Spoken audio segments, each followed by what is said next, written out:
Nam Tinh tối nay đừng muộn xem mắt đấy nhé. Phòng 69 khách sạn Corona. Con đừng có làm hỏng đấy nhé, dì Hương con đến ngay ạ.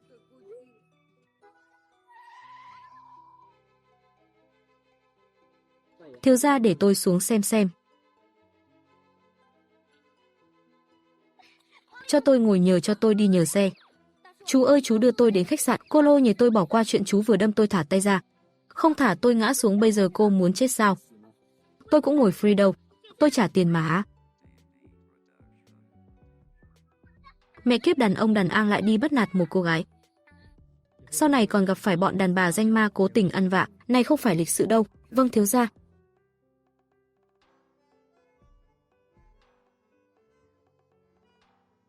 Ấy chú, cô ta đến đây làm theo dõi mình à?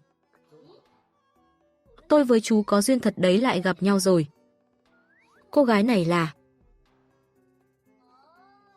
À tôi biết rồi nhé. Cho chú 3 con sói này, không cần cảm ơn đâu. Người đẹp với ông chú đúng là cặp đôi tuyệt vời. Bye bye. Đồ khốn, anh Phạm mời vào trong.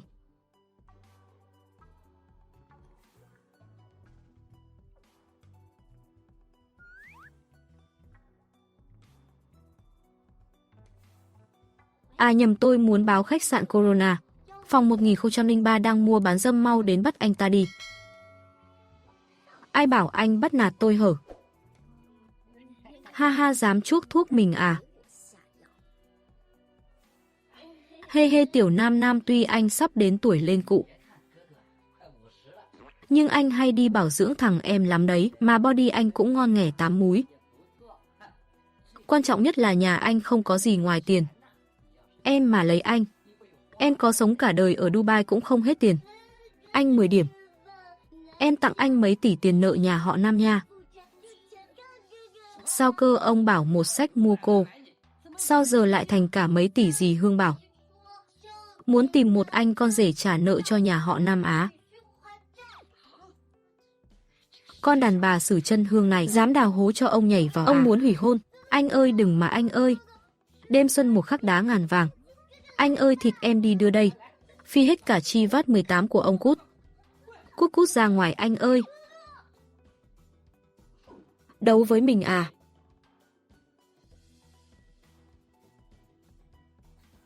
Dì Hương, anh trai muốn hủy hôn với con dì, mau đến đi.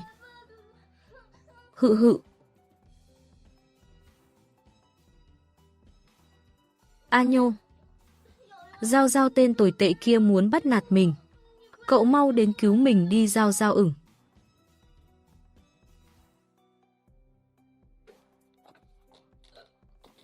Ồ, em yêu em về rồi à?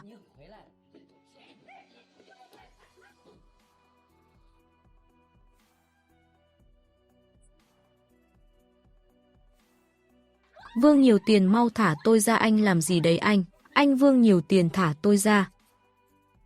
Chụp nét từng lỗ chân lông cho tôi. Tôi muốn con đĩ Nam Tinh kia không ngóc nổi đầu lên. Cút hết cho tôi, đừng có chụp mẹ. Sao mẹ lại ở đây? Nam Tinh đâu rồi? Đậu mé Sử Chân Hương, nhà thiết kế xinh đẹp hú hí với tỷ phú tin hot. Dì Hương, Nam Tinh chụp ảnh gì? Cưỡi ngựa anh trai rồi nè. Nam Tinh, sao cô lại ở đây? Đưa điện thoại cho tôi không được. Mau lên con, chụp cái gì cút. Không sao rồi mẹ. Ú.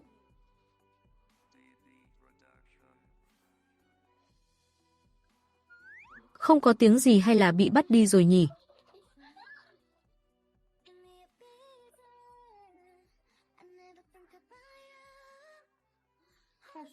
Chú chưa bị bắt à? Bị bắt à thì... Ấy chị đẹp đi rồi à? Có 3 phút anh là em trai Phàm Tâm à? Sao cố ý chọc tôi phải không? Muốn thử không? Chú ơi tôi cầu xin chú tha cho tôi. Không tha á? Thế thì tôi xin lỗi nhé.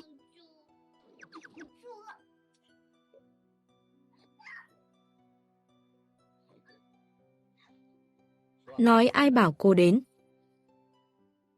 Nói ai bảo cô đến? Không ai bảo tôi đến hết. Chú ơi, chú làm gì thế? Chơi xếp hình tôi cho cô một cơ hội nữa. Ai bảo cô đến đây? Sử Chân Hương. Sử Phân Hương à? Vâng, cô ta bảo cô đến làm gì? Bà ấy là mẹ kế của tôi, bảo tôi đến đây câu trai. Câu tôi hả? Không phải câu anh mà là câu thằng khác. Chú ơi, cháu còn là sinh viên. Cháu cầu xin chú tha cho cháu. Nói anh Phạm tôi điều tra rồi. Cô ấy là Nhi tiểu thư nhà họ Nam. Nghe nói đầu óc không bình thường lắm. Bị ngốc. Hôm nay cô ta đến phòng 69 để xem mắt ngốc á. Tôi thấy cô đang giả ngốc thì có. Đừng để tôi gặp lại cô đấy. Nếu không tôi không tha cho cô đâu. Cút nằm im, không được cử động, mang căn cước đây. Có người báo cáo 2 người mua bán dâm. Chú ơi, chú chưa bị bắt à? Cô ta gọi điện báo cáo sao? Không phải chứ, ai lại tự đái vào chân như mình chứ?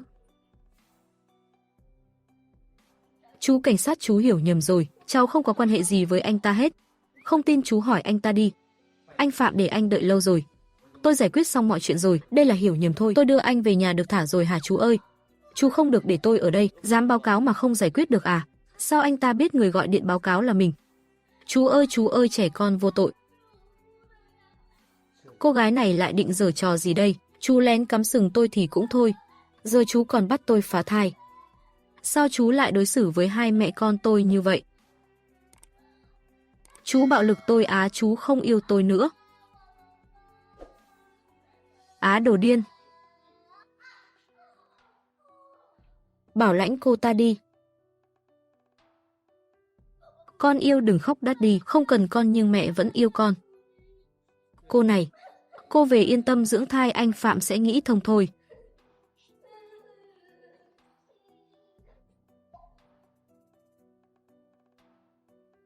Con đĩ. Tôi nhục không biết chui vào cái lỗ nào rồi đây này. Thì tôi bị làm nhục. Ông còn không thèm hỏi đã đánh tôi. Đánh bà à? Đánh bà là còn nhẹ đấy, tự nhiên mất mẹ NDT 5.000.000 lại còn bị cắm sừng. Tôi nói cho bà biết tôi ly hôn bà luôn. Nam Tinh gọi điện nên tôi mới đến đó. Tôi là nạn nhân mà. Cút. Phải đấy bố. Đều tại con rẻ rách Nam Tinh gài bẫy mẹ với con. Bố đừng trách mẹ. Nếu không phải mày lôi bọn phóng viên đến thì nhà họ Nam có mất mặt vậy không? Đều là chuyện mấy người gây ra tại con. Tưởng Nam Tinh nằm trên giường câm. Chả được cái tích sự gì. Tôi nói cho bà biết giờ tôi đi viết đơn ly hôn luôn. Tốt nhất bà cuốn gói cút luôn khỏi nhà họ Nam hộ tôi. Thành công, ông nghe tôi giải thích gì thành công? Ông nghe tôi giải thích mẹ ơi. Em gái sao? Em bị thương rồi hả? Tay em có đau không? Phù. Con đĩ Nam Tinh. Chị dám cố tình ngáng chân tôi à? Có tin tôi đánh chết chị không? Á. Đã bảo đừng đánh tôi rồi mà.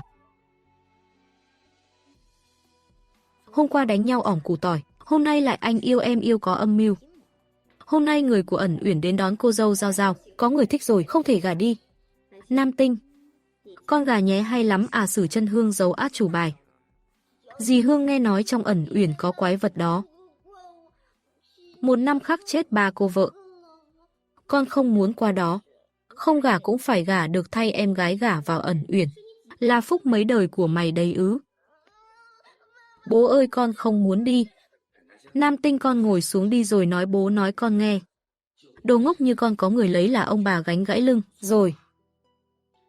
Lão gia người của Ẩn Uyển đến rồi hả? Giao Giao. Đưa con bé đi thay đồ đi. Dì Hương, dì muốn gả con cho đồ quái vật đó sao? Ẩn Uyển là nơi thần bí nhất đất Đà Lạt này. Không ai biết chủ nhân Ẩn Uyển là ai, chỉ biết anh ta vừa bị nát mặt lại vừa què chân tay. Người bị gả tới đó chỉ có nước đi gặp ông bà. Nam Tinh, con yêu con đừng sợ, bên trong Ẩn Uyển không có quái vật đâu. Chẳng phải con thích ăn bánh gato sao? Trong đó cả phòng toàn bánh thôi. Con muốn ăn bánh gato. Bà đã muốn mượn dao giết người. Vậy để tôi tương kế tự kế. Xem ai chơi lại ai. Nam Tinh à, lên xe đi con.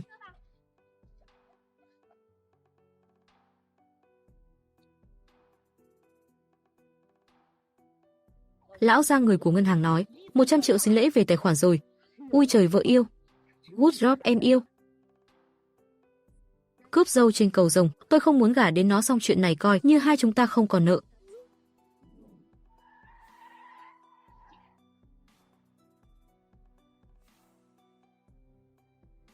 Lần này con nam tinh chết chắc.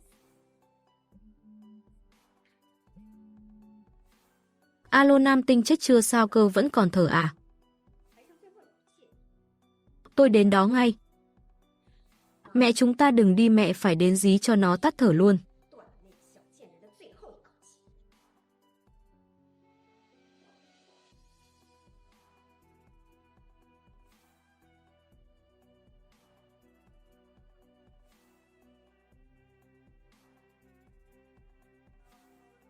Dì Hương, con đau quá. Có phải con sắp đi gặp Mạnh bà rồi không? 15 trước Giao Giao đẩy mày xuống vực sâu. Mày phải chết từ đấy rồi. Xem ra tao phải tiễn mày rồi á.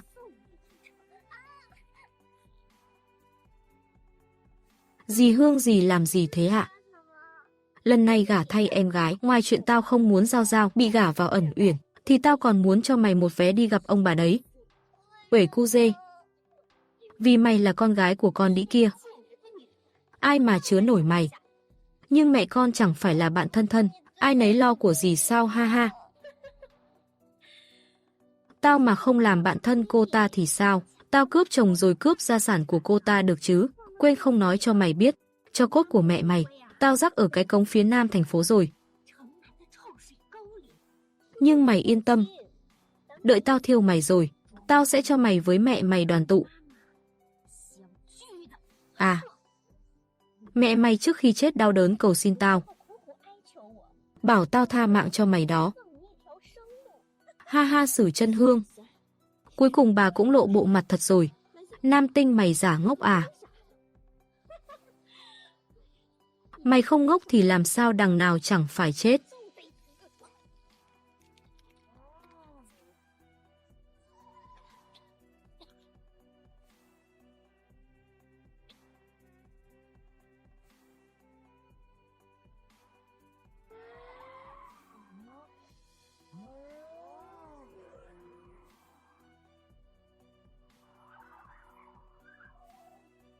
Thiếu gia, hình như bọn họ không đến để giết thiếu phu nhân mà là đến cướp dâu. Thiếu gia, người lái con xe VinFast kia là người của Lôi. Cô ấy là người của Lôi Hoa Hồng à? Inbox cho Lôi Hoa Hồng Ẩn Ủy không làm cô ấy bị thương.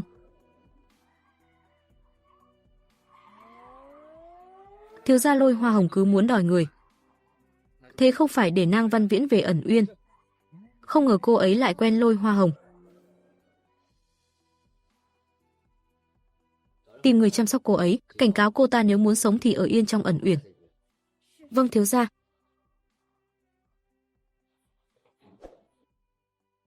Từ Át, ông nội cháu sắp hết bài rồi nhé. Bài này không đúng, bài này không đúng. Ấy ông ăn gian, ông chơi hẳn hoi đi. Ha ha. Ây ra, ba cô vợ trước của Mặc Nhi, không có ai sống nổi để vào nhà họ Phạm mình. Nhưng tham gia giao này khác bọt đấy nhỉ. Đại nạn các cụ không đón chắc chắn sẽ có phúc. Ông tin Nam Giao Giao chắc chắn sẽ đẻ được thằng nhóc béo ị cho nhà họ Phạm chúng ta. Ông nội cháu bảo rồi, cháu ế cả đời không lấy vợ đâu.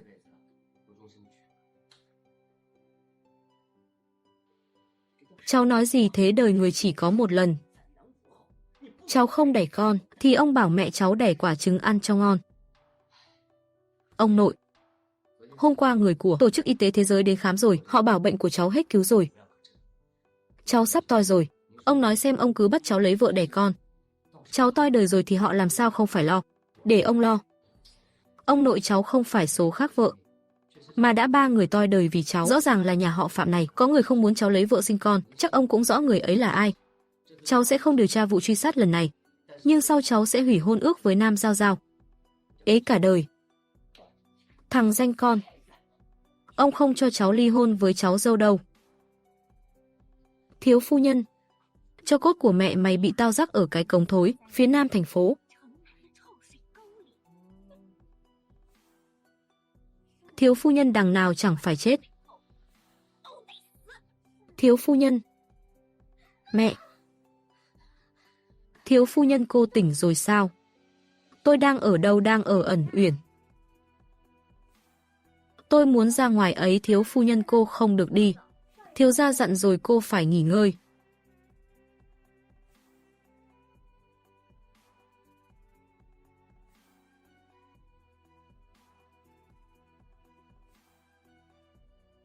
Tôi xin lỗi nhé, đợi tôi về rồi tôi giải thích với thiếu gia mấy người. Thiếu gia chúng tôi điều tra ra được là chú ba của anh sai người án cứ bỏ qua. Vậy sao chú ba sơ hở là đòi giết mình để độc chiếm gia sản của Phạm Thị, nhưng ông nội lại ghét gà cùng một mẹ đấu đá lẫn nhau bỏ qua đi. Nói thiếu gia không ổn rồi, thiếu phu nhân che mất rồi. Về Ẩn Uyển vâng. Mẹ. 15 rồi con chịu đựng 15 cuối cùng cũng tìm được mẹ.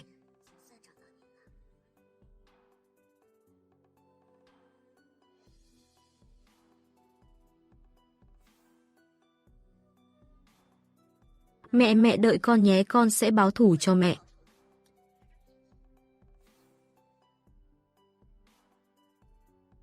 Nam thành công xử chân hương. Cuộc sống màu hồng của mấy người kết thúc rồi.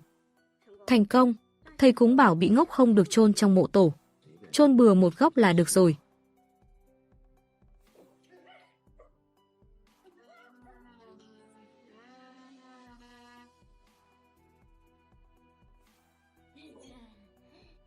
Nam Tinh con ngốc nhà chị dám đến dọa chúng tôi à? Hôm nay tôi phải đánh chết chị. Chị dám đánh tôi á, tôi đánh cô đấy.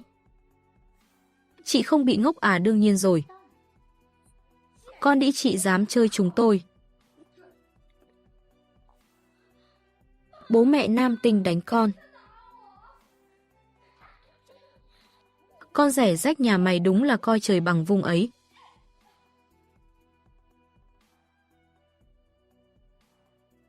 À. Đừng đánh nữa con đĩ nhà mày. Nam Tinh dừng tay lại.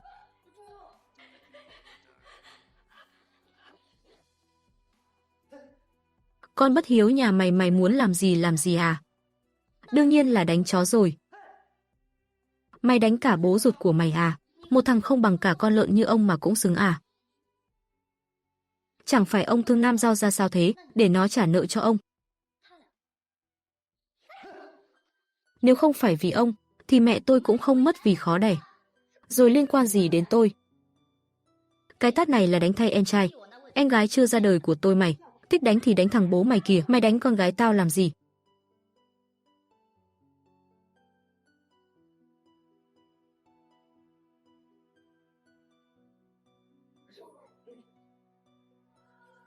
Từ hôm nay Nam Tinh này cắt đứt quan hệ với mấy người.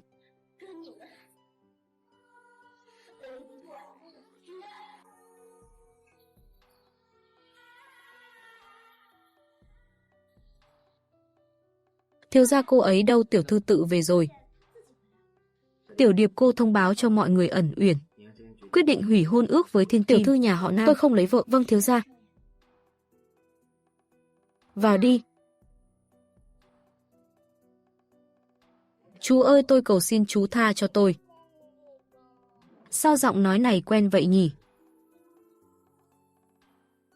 Sao giọng nói này quen vậy nhỉ? Toang rồi một con vịt xòe ra hai cái cánh quạc quạc quạc.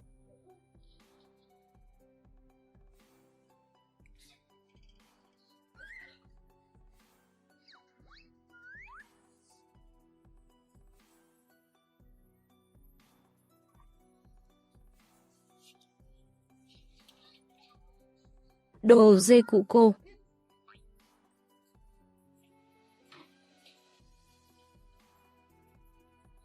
Cô đi tắm cố tình không đóng cửa. Cô thích chơi trò anh thịt em đi à cô?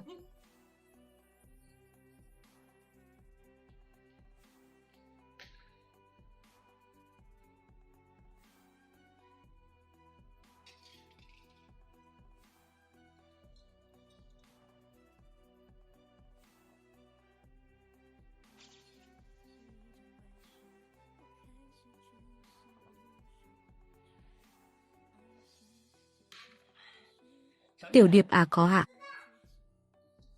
Thiếu gia anh nói đi ạ, trông cho kỹ ả đàn bà kia. Cô ta mà chạy ra ngoài thì tôi hỏi tội cô. Vâng thiếu gia.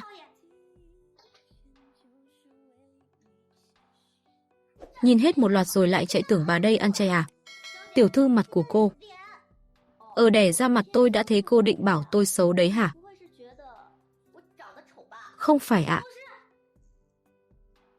Thằng nào chả chê gái xấu, mình vẽ xấu một để còn sớm ly hôn với chủ nhân ẩn. Mấy người phải rồi, thằng chó tha kia đâu rồi? Tiểu thư, cô bảo thiếu gia á? Nấu nầu không phải thiếu gia tàn phế của cô. Tên trộm hái hoa đeo mặt nạ cơ. Tôi mà tìm được anh ta thì tôi lột ra, anh ta bọc ghế sofa.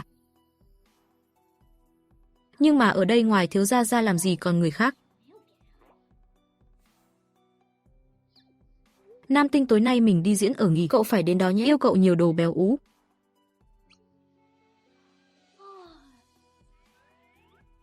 À, tôi hơi buồn ngủ rồi, tôi về phòng ngủ trước nhé.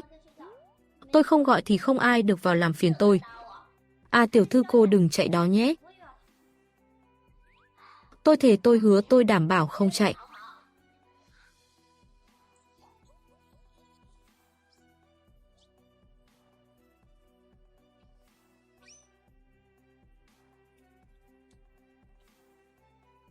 Hai ngón tay cũng không tính là thề nhỉ.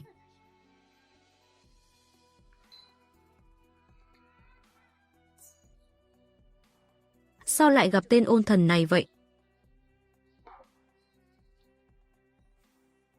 Úi mẹ a, mặc người ta mãi mới.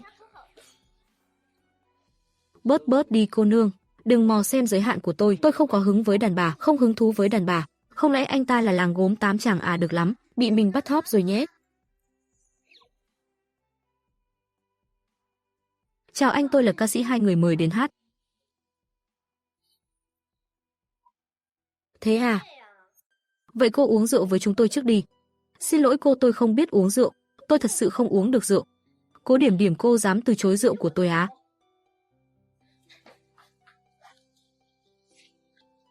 Cô là cái thá gì mà dám bắt nạt bạn yêu của tôi? Thế cô là cái thá gì?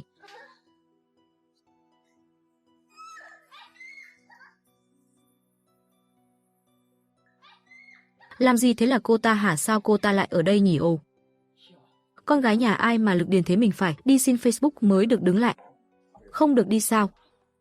Dám bắt nạt bạn tôi, hôm nay tôi cho biết tại sao hoa hồng lại màu đỏ.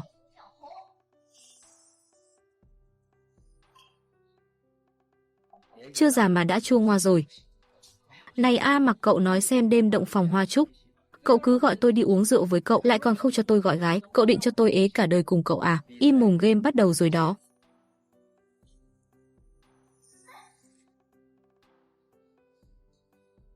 Đủ rồi đó, cô đến phá đám phải không sao? Chỉ các người được cậy quyền thế bắt nạt bạn tôi mà không cho tôi bên bạn thân à? Cô nghĩ cho kỹ nhé. Thứ cô vừa đập giá 6 số không đấy. Cô nghĩ xem đền kiểu gì chứ? Mấy người gây chuyện trước, sao tôi phải đền? Không đền thì đừng có rời khỏi đây. Sao uy hiếp tôi hả? Hay là báo cảnh sát đi? Bảo cảnh sát đến giải quyết xem ai đúng ai sai nhé. Bảo cảnh sát đến giải quyết xem ai đúng ai sai nhé. Không cần phải phiền phức gọi cảnh sát đâu, tôi có một cách đơn giản hơn ấy.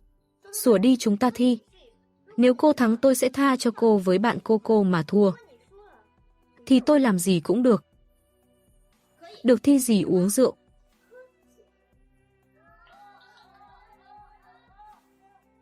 Cô Lâm quá đáng thật đấy. Nhà cả xưởng giữ ai mà uống nổi với cô ta này. Tôi cực cô em này thua NDT 500.000. Tôi cực cô ta thắng. Nam Tinh, hay là thôi đi, chúng ta xin lỗi đi. Mình không thua đâu. Cô cố hay là chơi lớn luôn đi, uống rượu trắng nhé.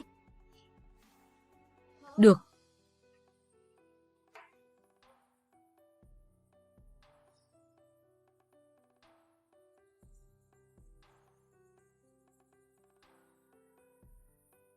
Đến lượt cô đấy, uống đi.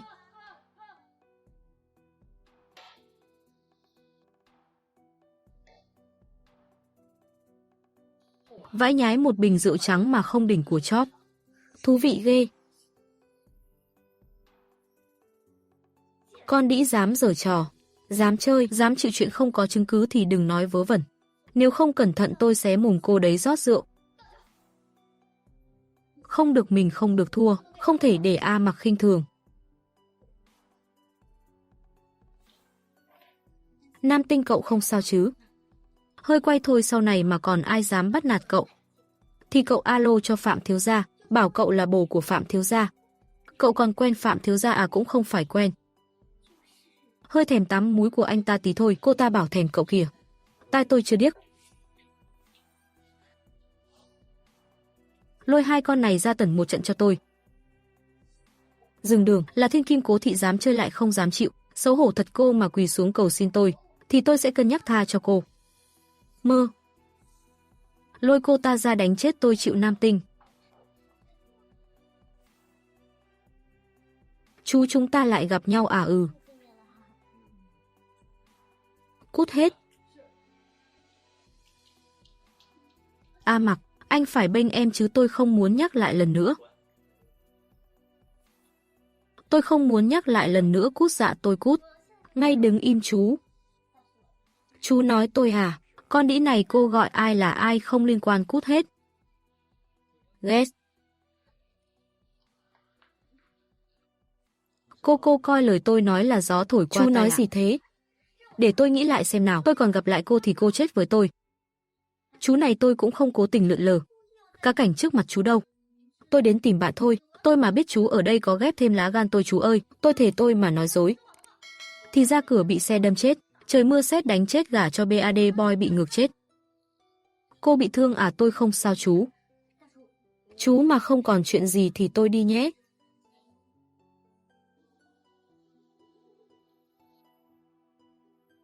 Này ấn đường của chú biến mất đi loạng choạng, chắc chắn là bệnh nặng phát tác.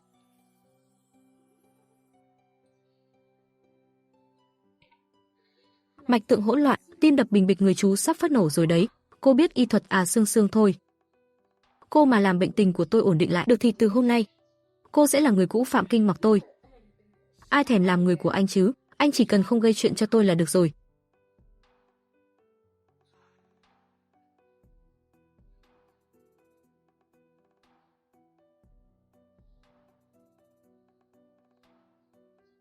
Phạm thiếu gia người đẹp ơi. Anh ta ngủ thật rồi à?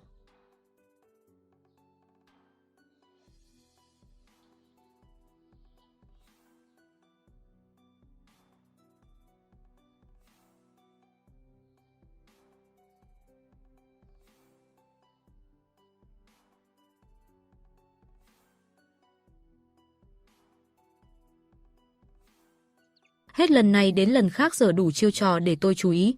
Rốt cuộc cô có ý đồ gì? Chú ơi, chú tỉnh rồi à?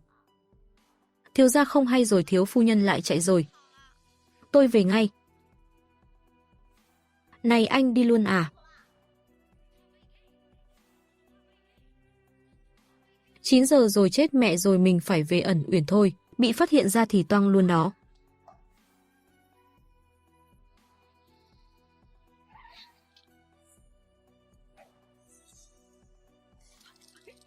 Nói ai sai anh đến, muốn trách thì trách cô gả nhầm người.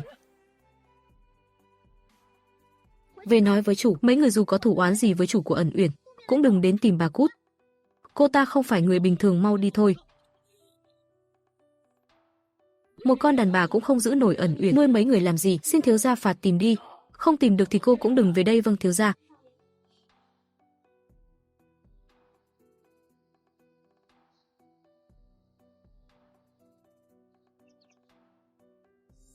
Tiểu thư. Thiếu gia, thiếu phu nhân về rồi, thiếu phu nhân về rồi. Cô ấy đang ngủ trong phòng.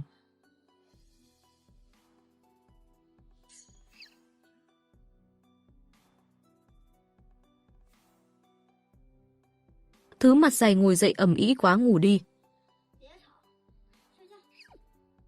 Nam Giao Giao, cô dậy cho tôi cô. Ầm ĩ vừa thôi, mẹ yêu con. Chẳng hiểu kiểu gì. Anh dám nhìn trộm bà à? Tôi đánh chết anh. Tiểu thư đừng đánh. Đây là thiếu gia à? Ra ngoài hết, tôi muốn ngủ. Vâng. Con đàn bà chết tiệt, ai cho cô ngủ, ai cho cô ngủ. Đứng dậy toang rồi thiếu gia ơi. Lão gia bị hai thiếu gia chọc tức, giờ đang ở nhà tổ. Về nhà. Vâng khoan. Cô ta mà dậy thì đưa luôn đơn ly hôn cho cô ta. Cô ta mà không khí thì tống cổ ra ngoài cho tôi. Vâng thiếu gia. Hay tiểu điệp này. Hóa ra tên đeo mặt nạ kia là thiếu gia nhà cô à? Vâng tiểu thư. Cô xem cô làm thiếu gia tức điên, đòi ly hôn với cô luôn rồi kìa. Ly hôn à, tự nhiên thấy vui ghê. Bố, chuyện ở công xưởng Thành Nam phải làm sao? Ông mà tỉnh lại chắc chắn sẽ đánh chết con. Hay là chúng ta không làm gì hết cho ông? Mày ăn nói xả lơ gì đấy ô? Kinh Mặc đến rồi à? Phạm Kinh Mặc, không nghe thấy bố tôi đang nói chuyện với cậu à? Cậu Đức hay gì? Chú ba tốt nhất chú với anh hai. Cầu nguyện cho ông nội bình an vô sự đi.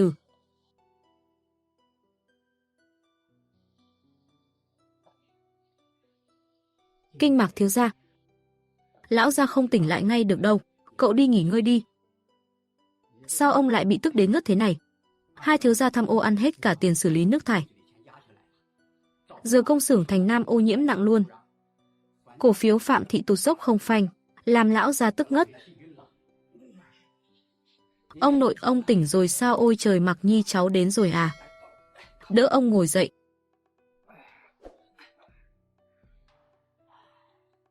Ông nội, ông phải đi viện làm kiểm tra tổng quát đi. Chuyện ở Thành Nam để cháu giải quyết. Chẳng phải cháu không quan tâm chuyện tập đoàn sao? Ông có đi không? Ông đi. Sao cháu dâu ông không đến? Thiếu gia nhà cô bị đuổi ra ngoài rồi, ly hôn kiểu gì đây? Thiếu gia nhà tôi có việc nên về nhà cũ à? Phải rồi tiểu thư, đây là thỏa thuận ly hôn và điều khoản đền bù. Thiếu gia bảo tôi đưa cho cô.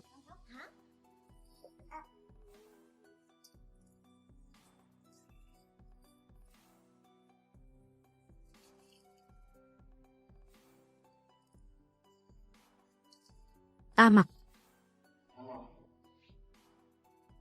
Ông Phạm đang ung thư giai đoạn giữa. Gì cơ? Giờ ông Phạm đang rất yếu, nếu còn bị đả kích như chuyện hôm qua, thì sợ là không tỉnh lại được nữa. Một biệt thự Vinhomes. 4 triệu tiền mặt, thiếu gia nhà cô hào phóng ghê.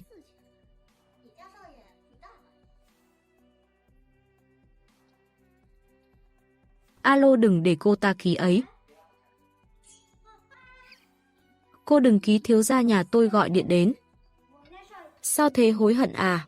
Bảo thiếu gia nhà cô, tôi chắc chắn muốn ly hôn thì trả 100 triệu sính lễ lại đây. Chuyện này. Sao cơ, ly hôn phải trả 100 triệu sính lễ á? Bọn họ giấu mình để lấy 100 triệu sính lễ á, mẹ kiếp.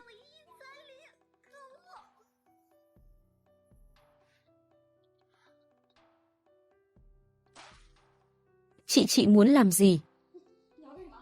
Con bất hiếu mày dám đến đây hả? Nam Giao Giao bảo bố cô trả 100 triệu sính lễ cho tôi. Nếu không tôi đánh gãy cái chân chó của cô bố. Mày đừng mơ, đây là bệnh viện của nhà họ rồi đấy. Người ở nơi này chưa ai dám gây chuyện ở đây đâu. Con gái của tôi ơi! Chị thả tôi ra. Dì Hương vừa gặp nhau dì đã hành lễ với bổn cung thế, con ngại lắm. Con đĩ nhà mày, mày dám đánh con gái tao à? Tao bóp chết mày. Con bất hiếu, thả dì Hương ra.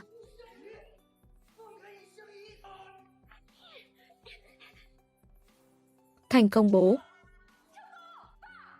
Người đâu có người gây chuyện ở đây, giết người rồi. Cậu cũng đừng lo, bệnh của ông Phạm chữa được, tôi mời bác sĩ đẳng cấp nhất thế giới đến cứu rồi. Hôm nay mấy người không nôn, 100 triệu ra thì tôi không đi đâu hết. Mày thả tay tao ra. Con bất hiếu, mày nhả ra. Tao đâu nhả ra. Hai vị thiếu gia sao lại đến đây á? Hello chú, chúng ta lại gặp nhau nói dối ở bệnh viện. Cô chê mình sống hơi lâu à? Chúng tôi đang đùa tí thôi. Phải không mẹ kế? Hê hê.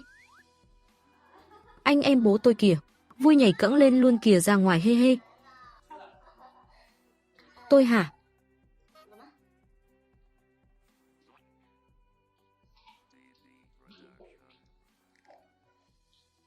Bao nhiêu tiền? Bao nhiêu tiền cái gì, tôi không bán thân đâu. Hội Y học Thế giới bảo bệnh của tôi hết cứu rồi. Vậy mà gặp cô tôi lại thấy khá lên, nói đi. Chắc chắn nhà họ Nam tiêu sạch tiền sính lễ rồi. Mình phải nghĩ cách kiếm tiền để ly hôn với tên oan gia kia thôi. 100 triệu. Chú ơi chú, mà thấy 100 triệu đắt thì 10 triệu thôi. Chú làm 3 đồng tiền thôi mà. Chú ơi, chú ơi. Chú ơi, một lần châm cứu NDT 1.000 tôi không giảm giá nữa đâu. Cô không đáng 100 triệu NDT 1.000.000 thì miễn cưỡng.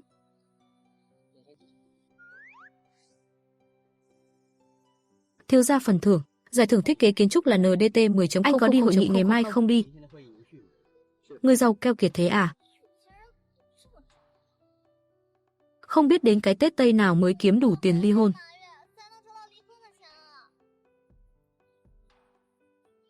Alo.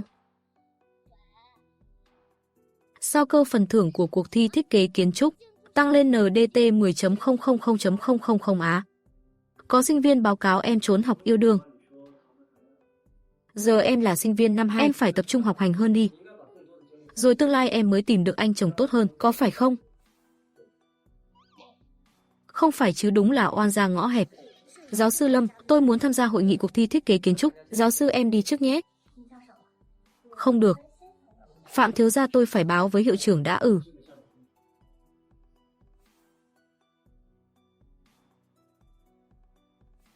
Tan học đợi tôi ở cổng trường, tôi vô 1 triệu.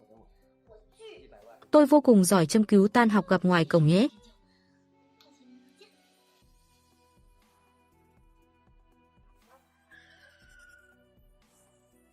Tránh xa tôi ra, ngồi ghế trước đi. Văn Viễn đến Thiên Cát, vâng.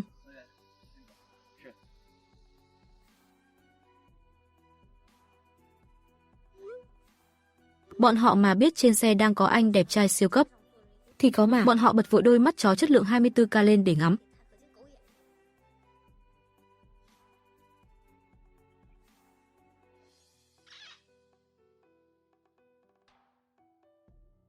"30 giây nữa cút ra đây châm cứu. Nhịn để kiếm NDT 1.000.000 thôi."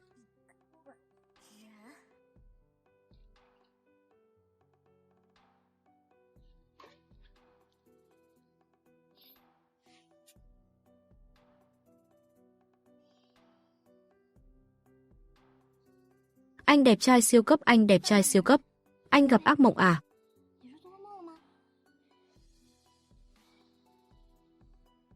Đừng đi. Phạm Kinh Mặc, thả tôi ra, cứu tôi với, em đừng rời. Xa anh, đừng rời xa anh, đừng rời xa anh.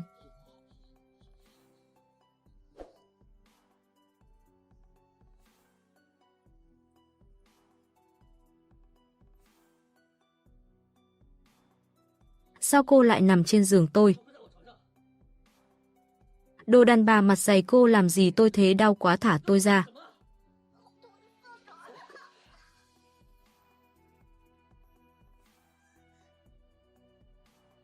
Anh tự dí tôi lên giường ngủ với anh, xong lại đạp đít tôi xuống giường. Anh còn là đàn ông không thấy ngủ á? Chúng ta... Này anh đừng có vớ vẩn, chúng ta chưa làm gì hết. Cái chỗ rẻ rách này tôi không ở nổi 1 giây nữa. Chê 1 triệu à? Không chê thì quay lại.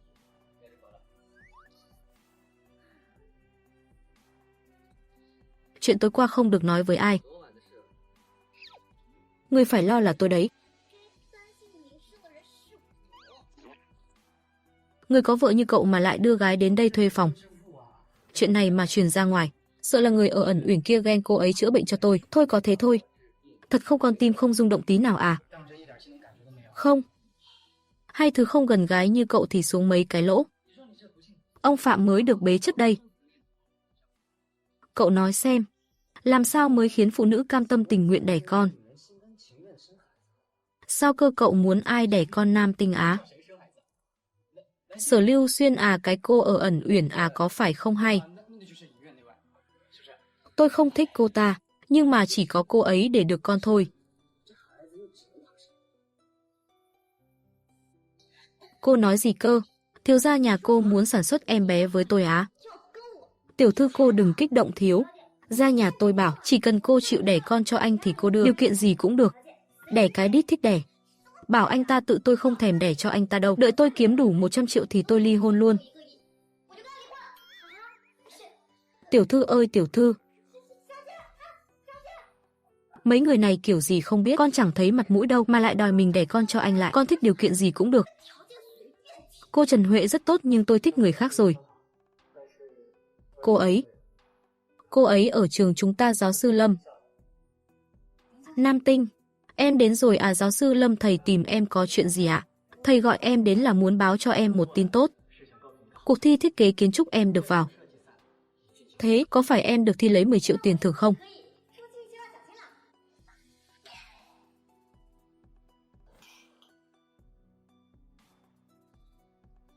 NDT 10.000.000 còn NDT 88.000.000 nữa mới đủ. Bao giờ mới đủ tiền sính lễ đây? Nam Tinh, tiền sính lễ gì thế? Tiền sính lễ không có gì. Nam Tinh, này quà chúc mừng giáo sư Lâm. Không đắt lắm đâu, một cái bút máy thôi. Chú này chú mọc ra từ đâu thế? Sao lại vứt đồ của tôi? Thầy trò yêu nhau dễ mất việc lắm đấy. Nặng thì đi bóc lịch đấy. Do sư Lâm chắc không biết mà vẫn cố tình đâu nhỉ. Nam Tinh là sinh viên của tôi, em ấy vào vòng tròn tôi. Là giáo viên tặng em ấy một món quà đâu. Quá đáng không, tặng sinh viên khác tặng mỗi cô ta à? Dù tôi có thích Nam Tinh thì tôi cũng sẽ đợi em ấy lớn. Tôi khuyên giáo sư Lam tránh xa người của tôi ra. Này! Hoa Phạm thiếu gia ngầu lòi.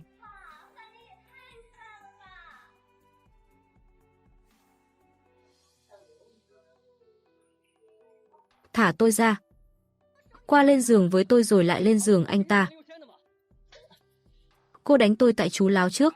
Tôi với giáo sư Lâm quan hệ trong sáng. Tôi kính trọng thầy. Chú còn dám nói linh tinh thì đừng trách bà không khách sáo. Tôi cũng muốn xem cô không khách sáo với tôi thế nào. Chú thả tôi ra không là tôi hét lên ấy.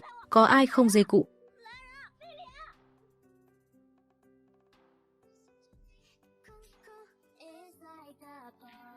Anh ta tiến gần thế định gặp mình à?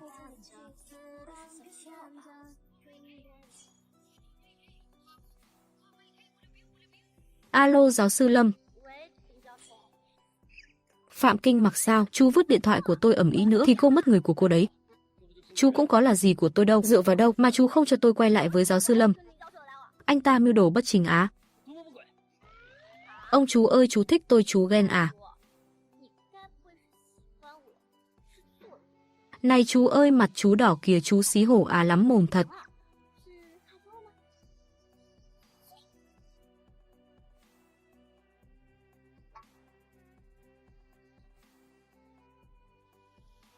Chú ấy thích mình thật à? Không thể nào.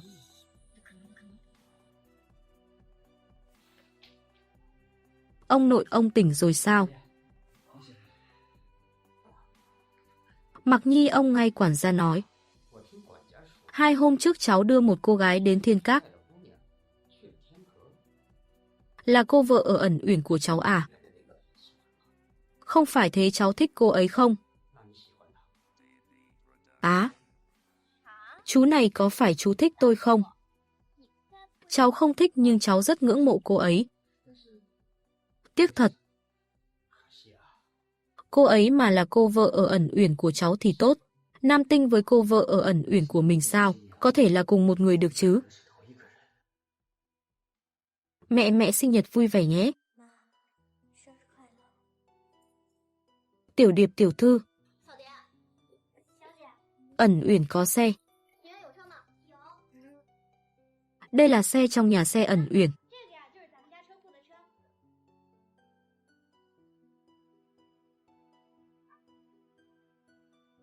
Cả đây nữa, đây là cái năm ngoái thiếu gia mua à?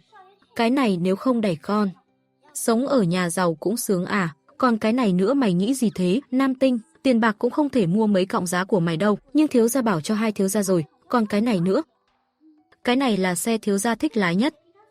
Cả cái này thiếu gia cũng bảo lái. Cái này mã lực không tốt lắm, nhưng cái xe này đẹp quá đi mất.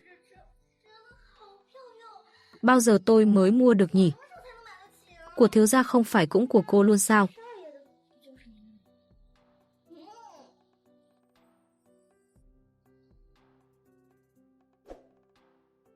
Mẹ ơi, mẹ sinh nhật vui vẻ nha.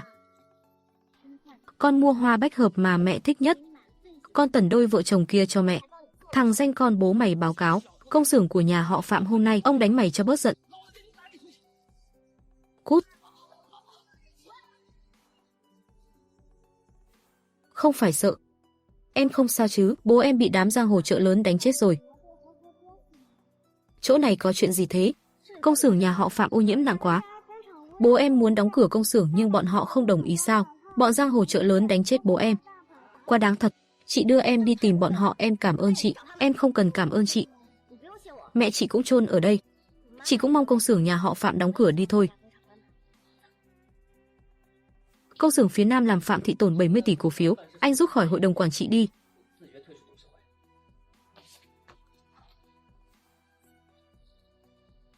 Ông vẫn còn sống. Mày là cái thá gì mà dám ra lệnh cho tao? Anh còn dám nhắc đến ông à? Nếu không phải anh làm, ông giận thì ông có vào việc không? Anh mà không cút, thì tôi gọi người khiêng anh ra ngoài đấy. Mày dám không? Phạm thiếu gia không ổn rồi. Có một cô gái đưa một cậu bé đến công ty làm bảo muốn tìm người phụ trách công xưởng phía Nam. Phạm Kinh Mặc giờ tao mới là. Trước khi tôi trở lại thì cút khỏi Phạm Thị cho tôi.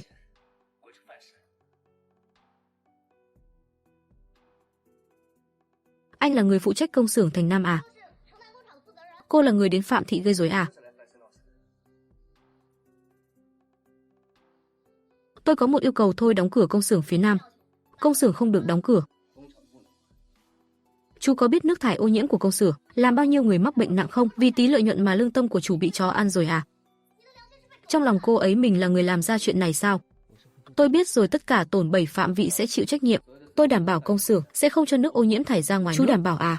Sớm biết chú táng tận lương tâm như vậy thì ban đầu tôi đã không chữa bệnh cho chú rồi. Nam tinh Phạm Kinh Mặc. Tôi cho anh một ngày để suy nghĩ thấu đáo. Anh mà không đóng cửa thì đợi tôi phốt anh nhé. Tôi không tin Phạm Thị một tay che trời.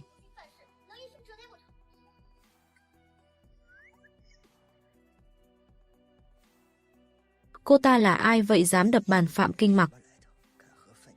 Muốn ra mặt thay dân ở phía Nam. Vậy phải xem cô có mấy cái mạng rồi. Phạm thiếu gia, cô ta liên quan gì đến dân ở phía Nam? Tôi điều tra rồi, nhưng không có ai liên quan đến cô Nam Tinh ở đó. Vậy thì điều tra tiếp đi.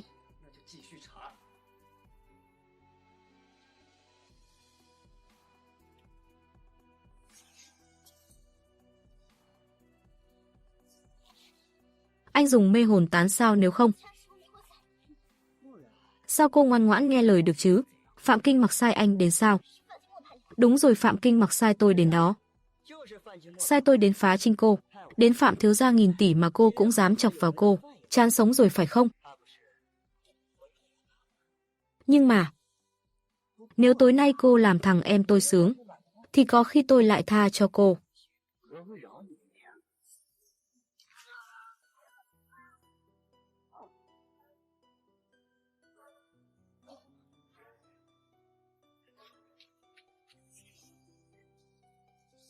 Phạm thiếu gia, cô Nam Tinh sao cô ấy lại ở đây? Nam Tinh, đưa cô ấy về trường đi. Thế có điều tra phạm vi ô nhiễm nữa không? Dừng xe đi đã.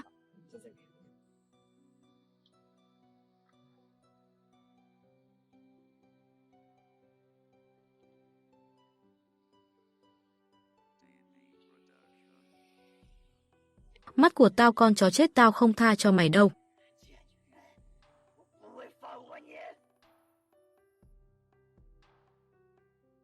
Giáo sư Lâm, sao thầy lại ở đây? Mãi em mới tỉnh. Tối qua em nằm ở cửa phòng y tế, làm các giáo viên ai cũng sợ. Phải đấy, Phạm Kinh Mặc sai tôi đến đây.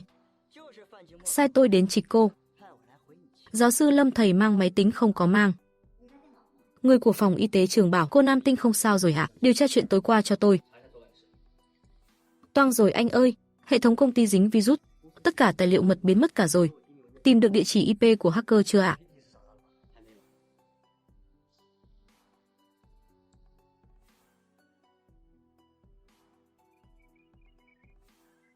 Sao thế? Nam Tinh không có gì, nhưng gặp phải một đối thủ mạnh, hack cả máy tính của giáo sư rồi á.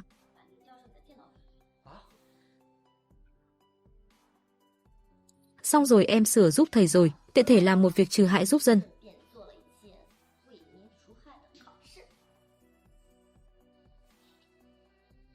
Văn phòng chủ tịch nói, phòng quan hệ công chúng nhận được thông tin khẩn cấp, hơn 20 top tìm kiếm Google đều là phốt của Phạm Thị. Phạm thiếu gia, tôi điều tra được người tung tin rồi. Là cô Nam Tinh. Nam Tinh.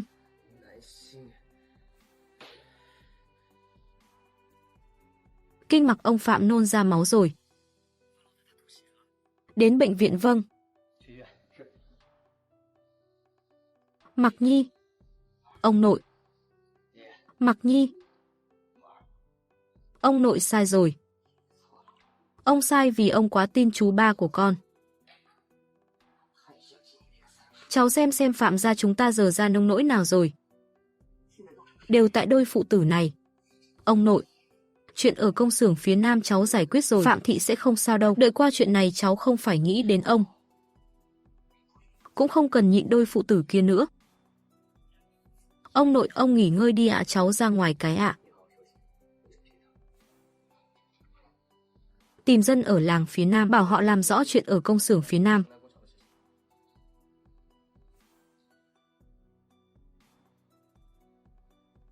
Không ngay sao? Được lắm. Em với Phạm thiếu gia cãi nhau sao ạ? Nam Tinh, em thích anh ta không?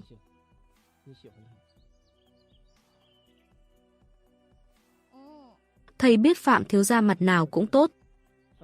Nhưng anh ta không hợp với em đâu. Giáo sư Lâm, thầy nói vậy là sao? Em ở bên anh ta chỉ bị tổn thương thôi. Nếu em đồng ý thầy có thể bảo vệ em. Em chỉ coi thầy là giáo sư thôi giáo sư Lâm. Tôi còn thấy anh quấy rối sinh viên thì đừng có làm giáo sư ở đây nữa. Thiếu gia sao lúc nào anh cũng muốn chiếm lấy. Anh thích cô ấy sao? Dù anh thích cô ấy anh cũng không lấy cô ấy. Anh là thầy lại có ý đồ xấu với sinh viên. Anh không có tư cách hỏi thả cô ấy ra, anh thả tay ra. Đủ rồi, hai người dẹp hết đi. Nam Tinh. Thả ra sao trên Google lại toàn phốt về Phạm thị. Tôi còn tưởng Phạm thiếu gia là chính nhân quân tử, đến khi chú dùng thủ đoạn bẩn thỉu để uy hiếp tôi.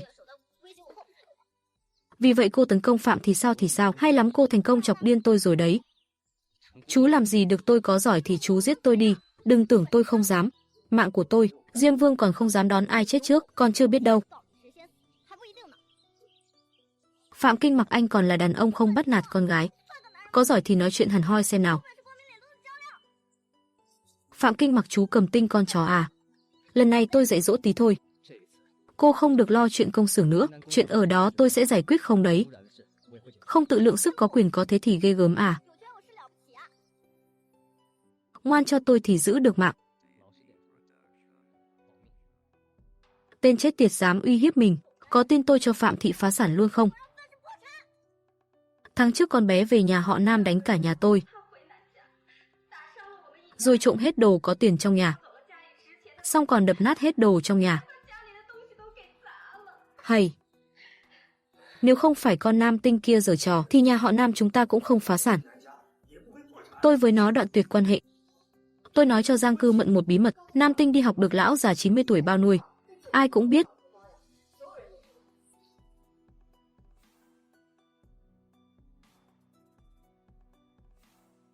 Cảm ơn Phạm hai thiếu gia. Nam Tinh, mày thích làm chuyện tốt phải không? Vậy để tao cho mày nhục mặt. Đánh bố chửi mẹ trộm đồ trong trường U là trời. Trên đời này còn có người như cô ta sao? Phải đấy, con này ghê vậy, nhà họ Phạm đúng là ghê gớm. Phạm Kinh Mặc, tôi đúng là đánh giá thấp chú rồi. Nam thành công xử chân hương, hai người ở trong viện cũng không yên phận, tìm người chăm sóc và theo dõi hai người ấy, 2 tháng không được cho ra ngoài. Vâng Phạm thiếu gia, tôi đi sắp xếp ngay. Nhưng mà tôi nghe bạn của cô Nam Tinh bảo, hình như mẹ của cô Nam Tinh chôn ở phía nam thành phố. Thiếu gia, anh quan tâm cô Nam Tinh thế? Có phải anh thích cô ấy không? Còn ăn nói vớ vẩn thì cút đến Nam Phi. Tôi không thích cô ấy. Xóa hết tất cả tin tức trên mạng của Nam Tinh cho tôi. Vâng. Mẹ, tại con không tốt. Lúc mẹ còn sống thì bị bắt nạt, giờ còn vì con mà nổi khắp mạng xã hội. Sắp mưa rồi, chúng ta về thôi.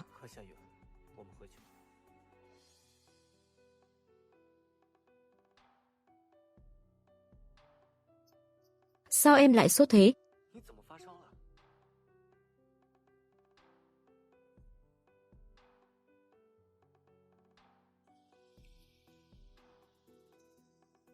Vâng, tôi biết rồi. Phạm thiếu gia, cô Nam Tinh bị giáo sư Lâm đưa về nhà rồi, đến nhà họ Lâm. Vâng. Phạm thiếu gia, anh đến làm gì? Thích đến thì đến thôi. Tôi biết anh đến đón Nam Tinh, nhưng Nam Tinh đang bị bạo lực mạng. Nguyên nhân là gì chẳng phải anh biết rõ sao thì sao? Cô ấy không gặp anh bảo cô ấy xuống đây tự nói đi. Giờ cô ấy đang sốt cao hôn mê bất tỉnh.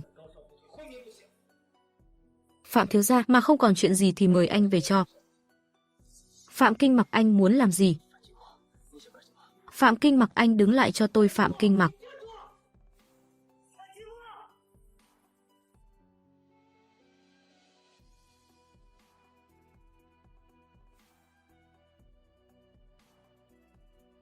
Phạm Kinh Mặc, Nam Tinh tỉnh lại chắc chắn sẽ hận anh. Chuyện của chúng tôi không liên quan đến anh. Giờ cô ấy đang bị bệnh đấy. Phạm Kinh Mặc. Sao cô ấy còn chưa tỉnh? Bác sĩ bảo là dầm mưa, tâm trạng bị đả kích nên hôn mê, ra ngoài trước đi. Vâng.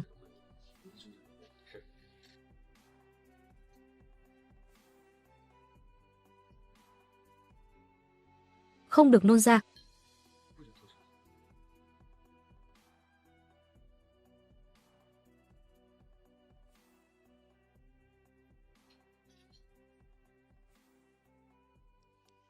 Phạm Kinh Mặc, đồ dê cụ.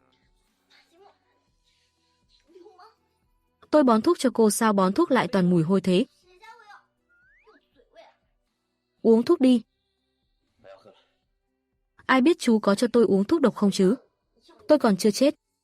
Chú bảy vọng lắm phải không? Sai người sỉ nhục hủy thanh danh tôi, giờ còn giả vờ làm người tốt. Chú tưởng tôi tin chú à? Trong lòng cô, tôi là người không từ thủ đoạn như vậy sao chú? Đồ tiểu nhân hèn hạ bỉ ổi. Cút cô, cút luôn cho tôi.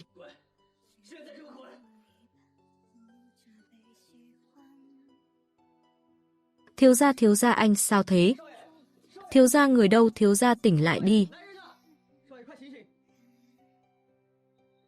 Quỷ 9 tỷ phú miền Tây, mời anh về chữa bệnh, giá nào cũng trả. Khờ ai thế? To mồm ghê. Lại còn giá nào cũng trả bệnh nhân nặc danh. Trăm mấy 10 mỏ vàng cũng chỉ là một phần tài sản nhỏ của anh ấy. Nhà giàu ẩn danh nào đó à? Chữa khỏi cho anh ta chẳng phải thừa tiền sính lễ sao? Thiếu gia, chuyện anh bảo tôi điều tra, tôi điều tra ra rồi. Cô Nam Tinh bị trúc thuốc với bạo lực mạng đều do Phạm hai thiếu gia làm. Đánh gãy chân nuôi thêm thằng què cũng không tốn. Vâng. Vậy người của Quỷ Y Đường có đến không? Đến. Vâng, không có cô ta người khác cũng chữa được cho mình. Thuật dịch dung của mình đúng là đỉnh của chóp. Có ai không? Tôi là Quỷ 9 của Quỷ Y Đường, tôi đến khám bệnh. Ma đứng lại.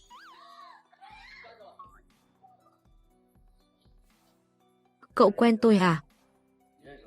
Không quen thì cậu chạy cái gì tôi.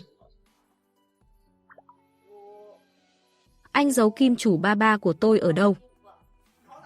Tôi là kim chủ ba ba của cậu đây. Sao thấy tôi lại chạy? Nói. Tôi không chữa được bệnh cho anh mời cao nhân khác đi. Còn chưa khám mà đã bảo không được. Túm cái quần lại là tôi không chữa cho anh. Không còn chuyện gì thì tôi đi trước đây. Cầm tiền rồi thì phải giữ y đức đi. Coi như anh ác. Hờ, thích làm căng với tôi à? Vậy tôi sẽ cho Dream anh tê liệt cho anh khỏi. Đi chơi gái hê hê.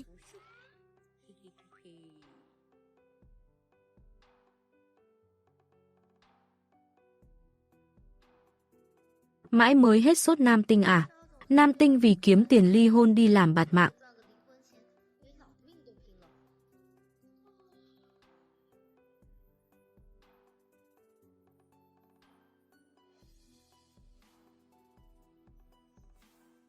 Thuật dịch dung.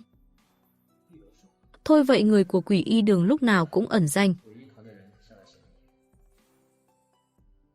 Anh tỉnh rồi à? Cậu tính cho tôi ngủ mãi hả? Tên đàn ông này sao cái mùng như đàn bà thế nhỉ? Đơn thuốc của Quỷ Y Đường giá trị xuyên quốc gia, anh cầm lấy đi. Nét chữ này giống của Nam Tinh quá. Có chuyện gì à? Hửm sủa đi, hết chuyện thì cút.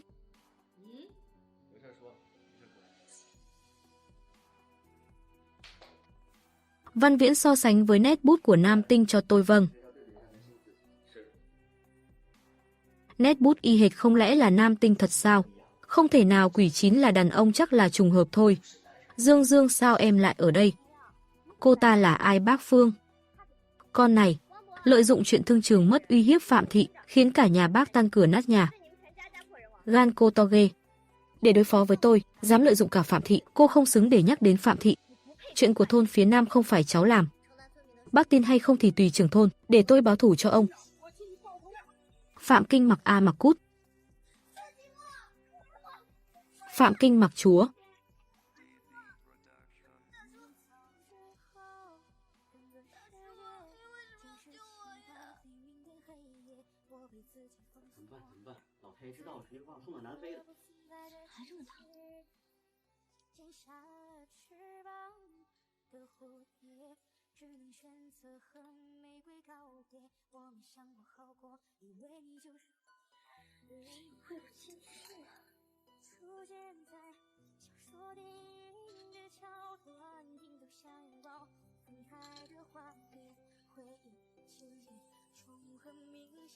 Đồ cầm thú, cô thả thiếu gia ra ngay. Tôi đang cứu người. Nếu không phải tại cô thì thiếu gia có bị đâm không? Cô đúng là đồ vô ơn, thà ban đầu không cứu cô cho rồi. Tôi không biết tại sao Phạm Kinh Mặc lại cứu tôi. Không phải anh ta lúc nào cũng muốn dồn tôi vào chỗ chết hay sao? Tôi nói cho cô biết. Người chúc thúc với bạo lực mạng cô là Phạm Kinh Khôn. Hai thiếu gia nhà họ Phạm nhưng công xưởng ở phía Nam. Nếu không phải tại công xưởng xảy ra chuyện thì Phạm thiếu gia cũng đã tiếp quản Phạm Thị rồi. Không lẽ là tôi hiểu nhầm chú ấy sao? Sao chú ấy không giải thích? Thiếu gia nhà tôi không thích giải thích. Người hiểu anh ấy sẽ tự hiểu. Cô tránh xa thiếu gia hộ. Văn Viễn thả tôi ra. Chú ấy bị thương cần chữa, cô ra ngoài. Anh đừng đẩy tôi.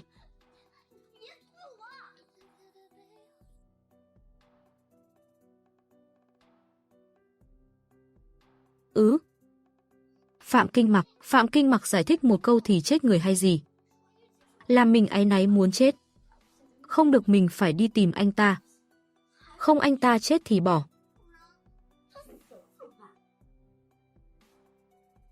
Không cho mình vào thì mình trèo vào.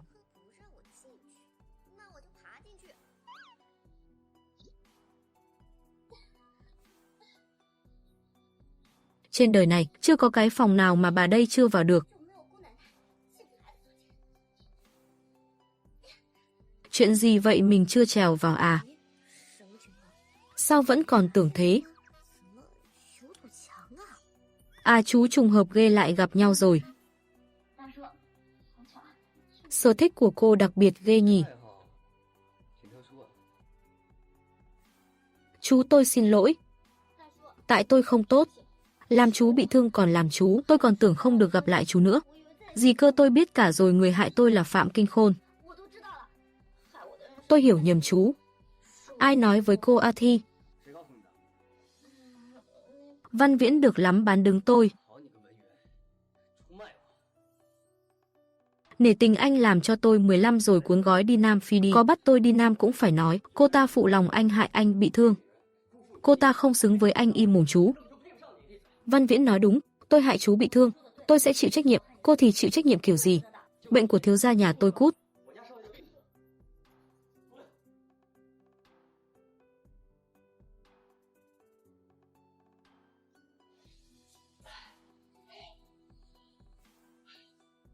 Chú hít thở sâu đi.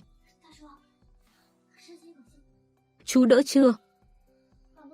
Chú này, bệnh của chú tôi chữa được. Cô chữa được bệnh cho tôi sao? Vâng. Nói đi, bao nhiêu tiền?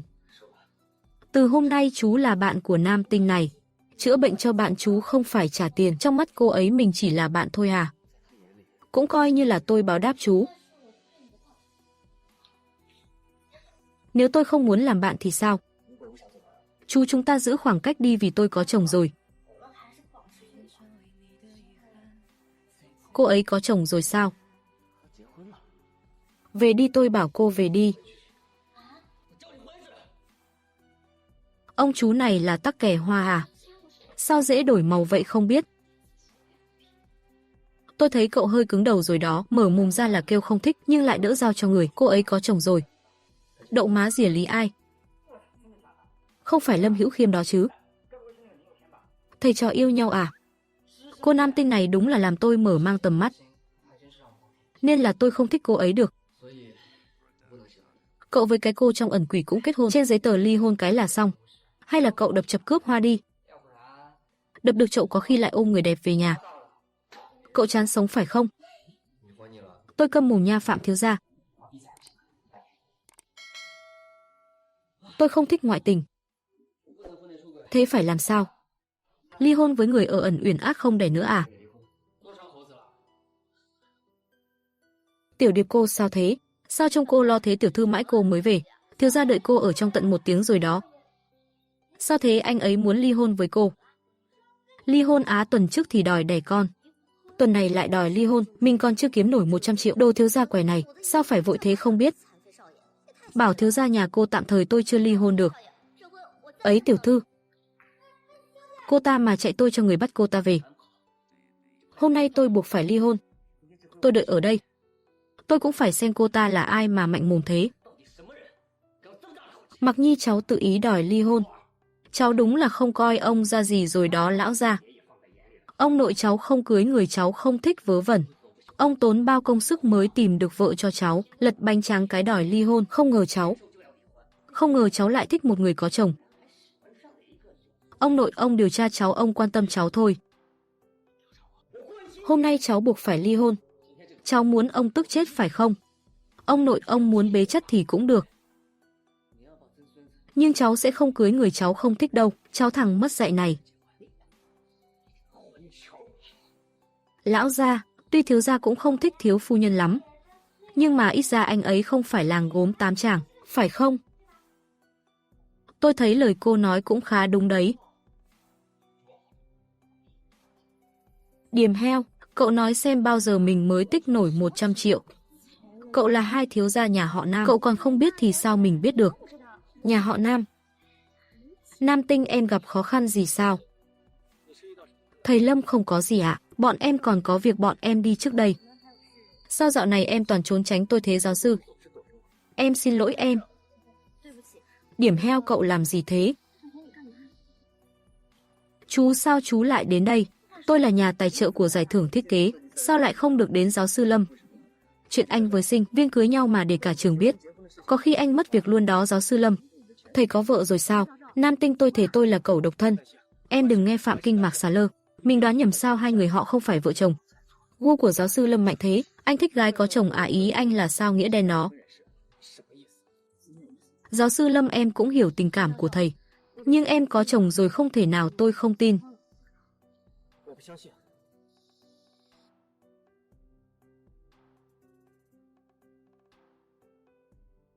Giáo sư Lâm chê em, tôi không chê em là gái có chồng. Chú nói xả lơ gì vậy? Tôi muốn cạnh tranh công bằng với chồng em. Gì cơ, tôi không nghe nhầm chứ?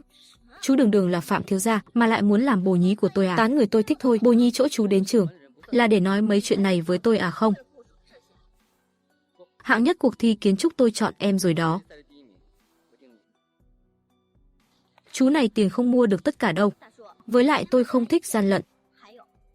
Tôi sẽ đợi em chấp nhận tình cảm của tôi. Phải rồi. Tác phẩm của em đều được mọi người công nhận, không phải gian lận. Có phải mình bị ảo giác không? Đường đường là Phạm thiếu gia mà lại thích một người có chồng như mình à? Tại sao không lẽ mình 10 điểm chồng cô ấy 100 điểm à? Lưu Xuyên điều tra hộ tôi xem chồng Nam Tinh là ai à? Mà cậu định đập chậu cướp hoa thật đấy hả? Theo đuổi người tôi thích. Sao lại là cướp Phạm thiếu gia đồ tiêu chuẩn kép?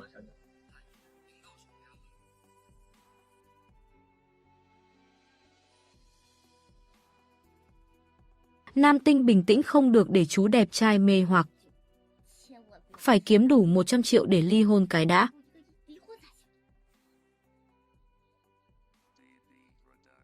Di Trúc. Con danh kia đúng là coi trời bằng vung. Biệt thự đang yên đang lành lại bị nó biến thành thế này. Con đĩ Nam Tinh kia đừng để tôi bắt được nó. Dì Hương nói xấu sau lưng người khác, không phải thói quen tốt đâu. Con đĩ nhà mày còn dám vác mặt về đây à? Tôi nhớ không nhầm thì căn nhà này là mẹ tôi mua tao nhổ vào. Mẹ mày chết rồi, giờ cái nhà này là của tao. Mày cút ra ngoài cho tao. Nam Thành Công mở to mắt chó nhìn cho rõ. Tôi mới là người kế thừa tài sản nhà họ Nam. Hôm nay tôi phải lấy lại mọi thứ thuộc về tôi. Con danh con mày được lắm.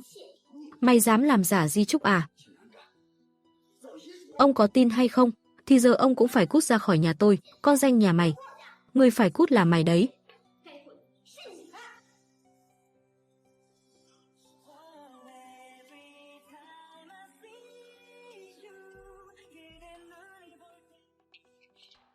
Một tối không gặp em lại đi gây chuyện à chú? Chú theo dõi tôi à? Tôi Điểm Điểm bảo em muốn đi cướp tài sản thừa kế. Tôi Điểm Điểm này nữa. Phạm thiếu gia cậu đừng nghe con danh này nói láo. Biệt thự này là tôi mua cơm tiêu tiền mẹ tôi kiếm. Ông có còn là đàn ông quyền kế nhà họ Nam sẽ có luật sư. Khi đó thì ông dọn đi á. Phạm thiếu gia, ông im mồm đi, đắc tội cậu ta là trầu trời luôn đấy. Đi thôi.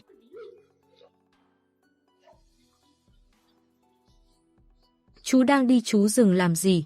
Tiệc tối của Phạm thị tôi đang thiếu người. Đi cùng em, đi cùng tôi nhé. Tôi không đi, tôi mời Tô Điểm Điểm. Tiệc của nhà hào môn mình mà không đi. Tô Điểm Điểm bị bắt nạt thì làm sao tôi đi?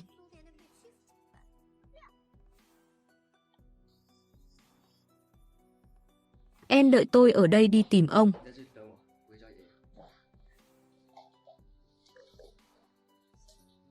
Nam Tinh, tôi khuyên tốt nhất cô đũa mốc đừng chòi mâm son. Nhà họ Phạm không để loại người như cô vào cửa đâu, sao thế? Cô đại tiểu thư muốn nói, chỉ có cô mới xứng vào nhà họ Phạm sao? Đúng rồi, chỉ có tôi mới xứng với A Mặc. Tôi khuyên cô nên cút thật ra đi. Tôi cứ không cút đấy thì sao? Thế thì đừng trách tôi không khách sáo. Cô dám hất nước vào tôi sao? Tôi hất đấy. Tôi còn đánh cô cơ thế mà đã sợ. Nam Tinh, tôi tốt bụng mời cô uống nước, sao cô lại đánh tôi? Cô lại giở trò gì thế? Đây là Thiên Kim, tiểu thư nhà ai thế? Dám gây chuyện cả ở địa bàn nhà họ Phạm tôi à? Lão già này là Phạm lão ra sao? Toi đời rồi, mình chết chắc rồi. Ông nội, tối nay cô ấy đi cùng cháu. Cũng là người cháu thích, chú ấy tỏ tình với mình sao?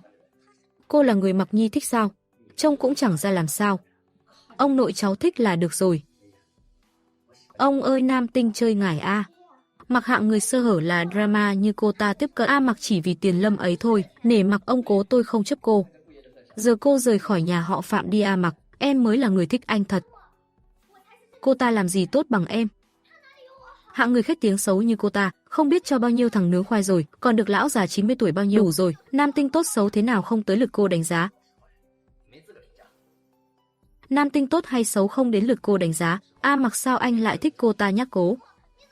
Đông người thế này không thấy mất mặt à? Cháu về trước đi ông Phạm. Vâng, cháu về. Nam Tinh, cô chưa xong với tôi đâu. Mặc Nhi lên nhà với ông.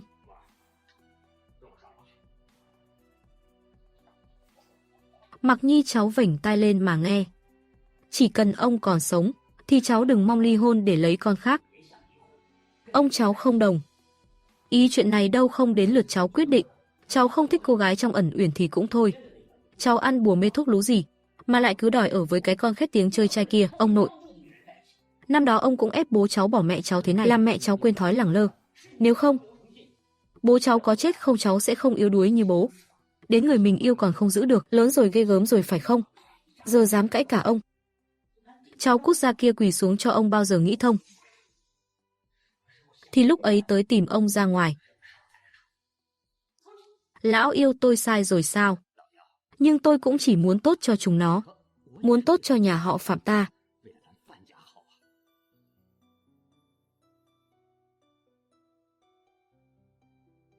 Ê chú này, tôi quỳ cùng chú.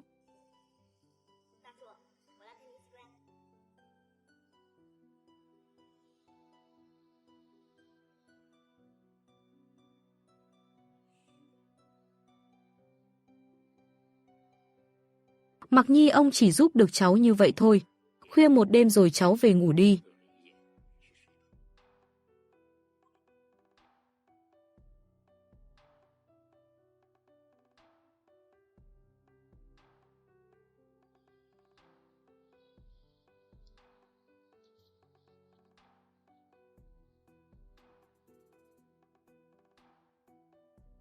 Báo cho thiếu phu nhân tôi muốn ly hôn.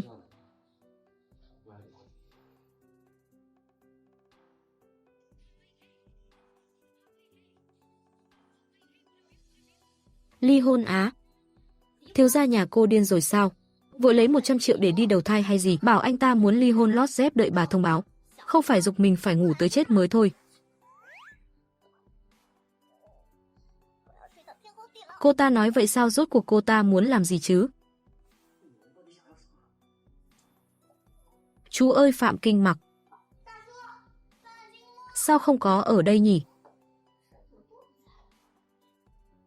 Chuyện gì vậy, tắt điện thoại rồi à?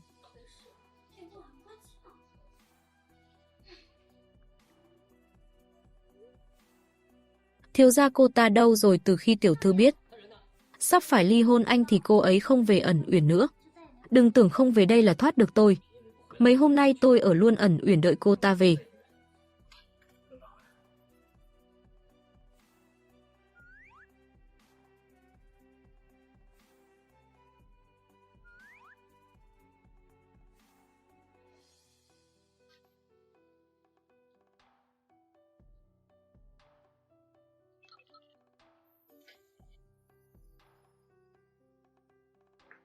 Tôi đợi cô lâu lắm rồi. Sao anh vào đây mà không có cửa? Cô là thiếu phu nhân của ẩn uyển sao? Nam Tinh mình hoa mắt à? Rõ ràng người mình cưới là Nam Giao Giao, sao giờ lại thành Nam Tinh? Đúng rồi, anh muốn làm gì lần trước tôi gặp cô? Mặt cô có thế này đâu. Tại sao cô cố ý vẽ mặt xấu để xa tôi? Anh được đeo mặt nạ. Tôi thì không được vẽ mặt xấu à? Làm người thì đừng có tiêu chuẩn kép như thế. Làm ơn đấy, thả tôi ra, tránh xa tôi ra. Các cụ gánh còng lưng rồi. Cô gái mình nhớ nhung vậy mà lại là vợ mình. Sao anh lại may mắn như vậy? Không ngờ em lại là vợ anh dê cụ. Ai là vợ anh chứ? Kiếm đủ 100 triệu là tôi ly hôn anh không đồng ý ly hôn. Anh không đồng ý ly hôn, lúc thì đòi ly hôn, lúc lại không ly hôn. Anh tưởng tôi là trò hề à? Ra ngoài cho tôi, ra ngoài phắn cút xéo. Thôi vậy đợi cô ấy bình tĩnh rồi tính tiếp. Tên thiếu gia tàn Phật này có khi nào anh ta thấy mình đẹp rồi đòi sản xuất em bé với mình không? Mình là quỷ chính của quỷ y đường đấy. Không được, mình phải nhận chữa bệnh. NDT 10.000.000 trở lên mới chữa.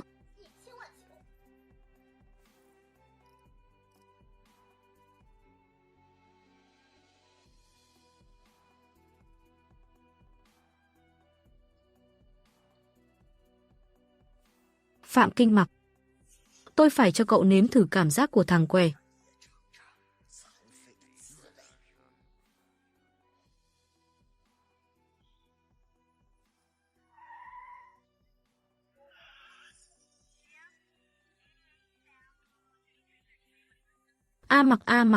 A Mặc tỉnh lại đi.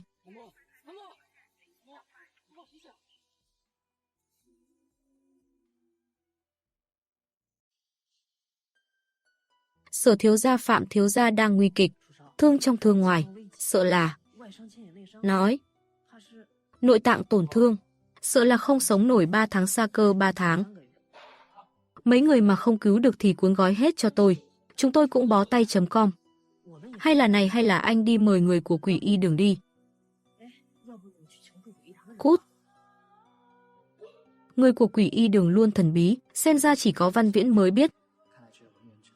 Văn Viễn, mau tìm người của quỷ y đường đi. A Mặc tai nạn rồi. Cứu người cũng được rẻ thôi, 20 triệu trả trong 3 ngày. Bán nhà đi, kiếm được kha khá tiền rồi mình phải ly hôn thôi.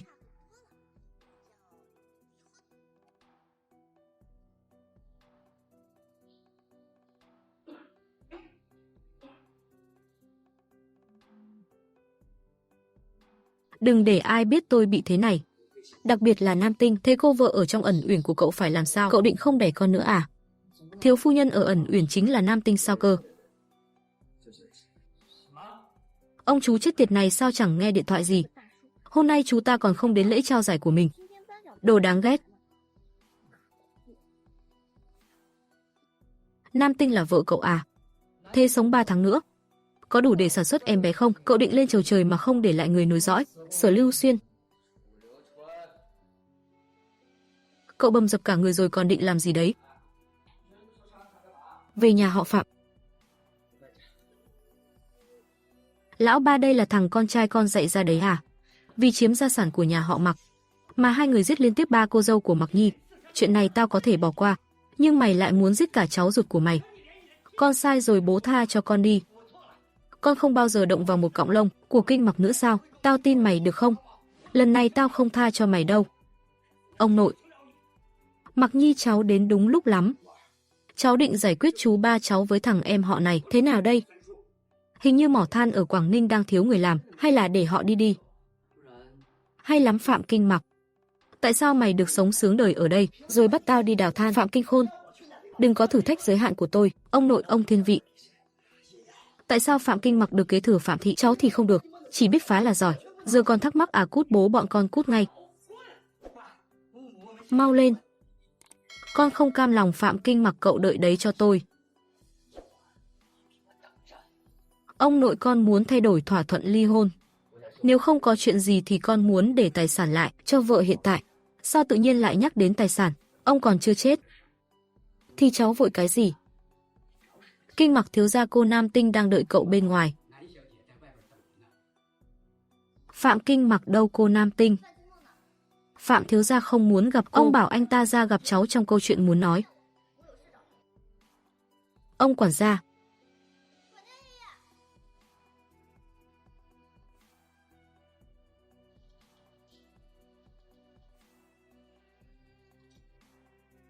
Đau chết mất, em lại trèo tường à?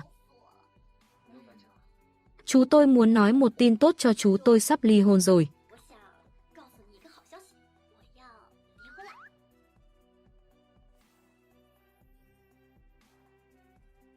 Chú không vui sao? Tôi sắp tự do rồi. Rồi chúng ta có thể ở quang minh chính đại ở bên nhau. Cô sắp ly hôn thì liên quan gì đến tôi? Chú Nam Tinh, cô vã trai lắm à? Chú có ý gì? Tôi chỉ bật đèn xanh với cô Sương Sương thôi. Mà cô đã phản bội chồng. Cô không thấy mình dạy chú bảo tôi rẻ tiền hả? Tôi chỉ định chơi cô tí thôi mà cô lại coi là thật. Nam Tinh, cô nhìn lại mình xem cô là Phạm Kinh Mạc. Chú đánh giá cao bản thân chú quá rồi đấy. Tôi đâu có thèm chú.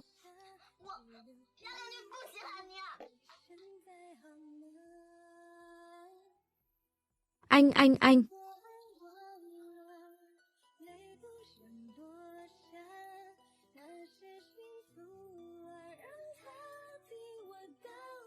Nam Tinh. Tôi xin lỗi, tôi chỉ còn cách buông tay.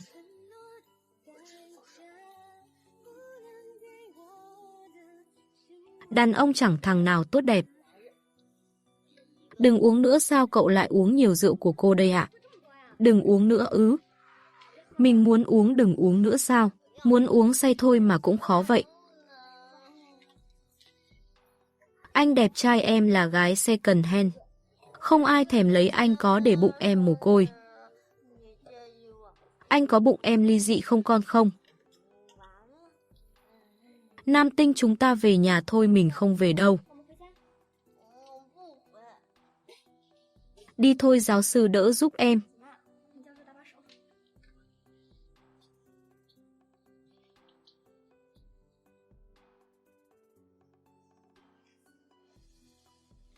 Ghen hay gì ghen thì cướp lại đi. Thật ra tôi thấy Nam Tinh cũng khá xứng đôi với Lâm Hiệu Khiêm đấy. Tôi không tin cậu có thể bỏ được Nam Tinh. Không có C.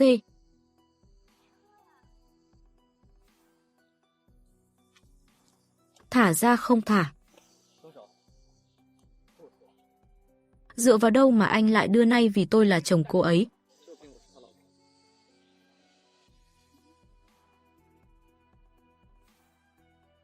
Cô ấy ly hôn. Có phải tôi có thể tiếp tục theo đuổi cô ấy à?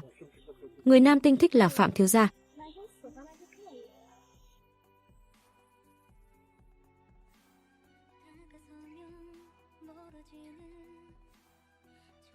Đừng đi mà. Chú tôi đang nằm mơ sao?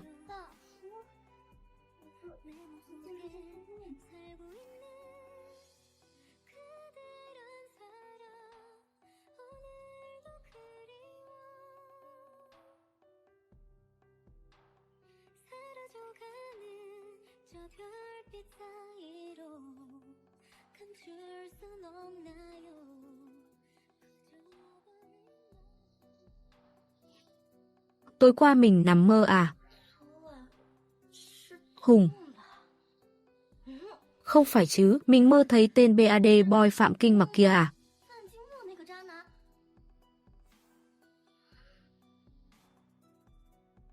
Không lẽ anh ta biết mình ngoại tình trong tư tưởng, nên muốn ly hôn à?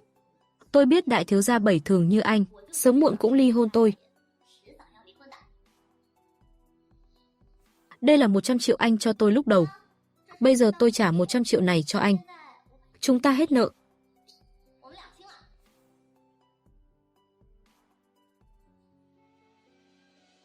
Đại thiếu gia giang hồ không gặp đứng lại.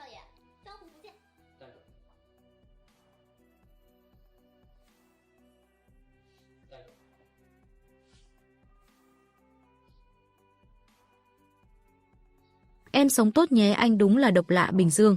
Anh cứ muốn cho tôi. Vậy tôi nhận lấy nhé, tôi không ngại đâu. Ly hôn xong cô định thế nào? Từng có một người rất tốt với tôi. Cô ấy cũng là người cháu thích chú này, để tôi quỳ cùng chú. Từ lúc tôi mơ hồ không phát giác ra, tới tận lúc anh ấy bỏ rơi tôi mới nhận ra tôi thích anh ấy rồi. Vậy nên tôi đi tán anh ấy đây. Chúc cô hạnh phúc. Đại thiếu gia, tuy mọi người đồn anh là đồ mặt mũi xấu xí, cơ thể tàn tật, nhưng tôi mong anh có thể sống vui sống khỏe.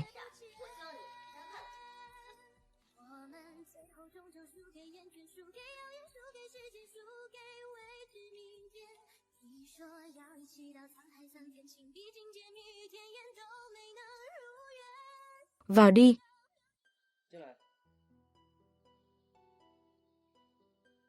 Chú, từ hôm nay tôi là thư ký thực tập của chú. Chỗ tôi không chào đón cô chú ơi, đời người ngắn ngủi. Sống là phải vui. Vậy nên tôi muốn theo đuổi chú. Nên là tôi muốn theo đuổi anh ấy. Người cô ấy thích là mình. 2 lần trước trèo tường tôi biết là tôi sai. Tôi thề lần sau tôi sẽ đi cửa chính.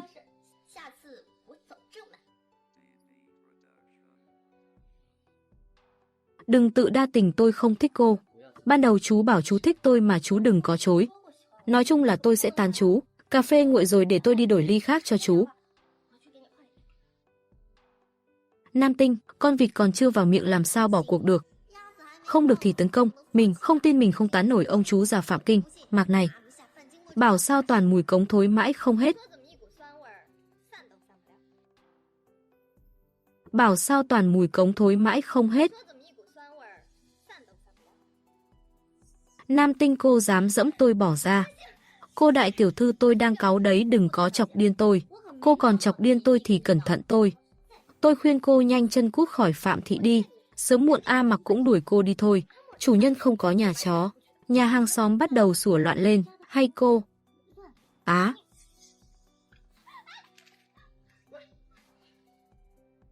Nam Tinh, sao cô lại đẩy tôi? Xin lỗi, sao cơ? Đẩy cô ấy tạt cà phê, cô ấy xin lỗi đi, tự cô ta ngã. Cà phê cũng tự cô ta tạt. Nam Tinh, làm sai rồi thì phải xin lỗi đi chứ. Làm sai phải xin lỗi được. Tôi xin lỗi được chưa? Cố tiểu thư, tôi xin lỗi được chưa? A Mặc cứu em. Cô dám làm hại vợ chưa cưới của tôi. Cô muốn chết. Am là vợ chưa cưới của chú à? Cô Lâm là vợ chưa cưới của chú à? Phải ta Mặc, em đau quá.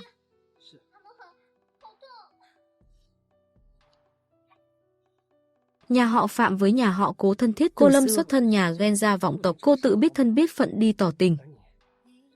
Tán tỉnh tôi đều là giả tạo. Đều là giả. Ban đầu tôi tự lừa bản thân tôi tốt với chú sẽ làm lành với tôi. Thật sự tôi không ngờ. Hóa ra tôi chỉ là một món đồ chơi của chú. Trò chơi này có vui không? Lừa tôi chú thấy thích lắm à? Chú thấy thích lắm phải không? Chú nói đúng, tôi sai rồi.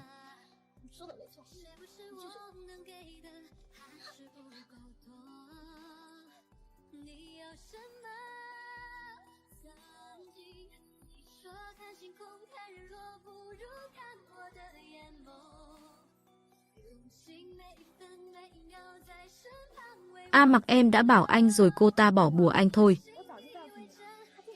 Không muốn Cố Thị phá sản thì diễn hẳn hoi cho tôi. A Mặc. Nam Tinh, rốt cuộc cô tốt chỗ nào mà A Mặc u mê cô vậy? Mẹ, ban đầu lúc Nam thành công phản bội mẹ, mẹ cũng đau đớn như vậy sao, con mệt quá.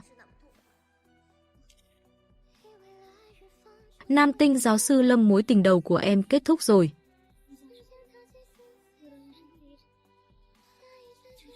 Nam Tinh, Nam Tinh.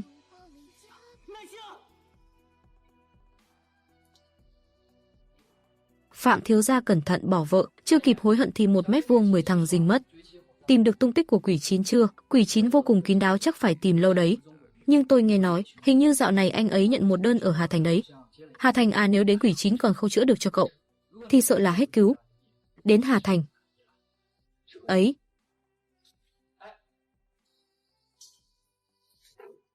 Ấy.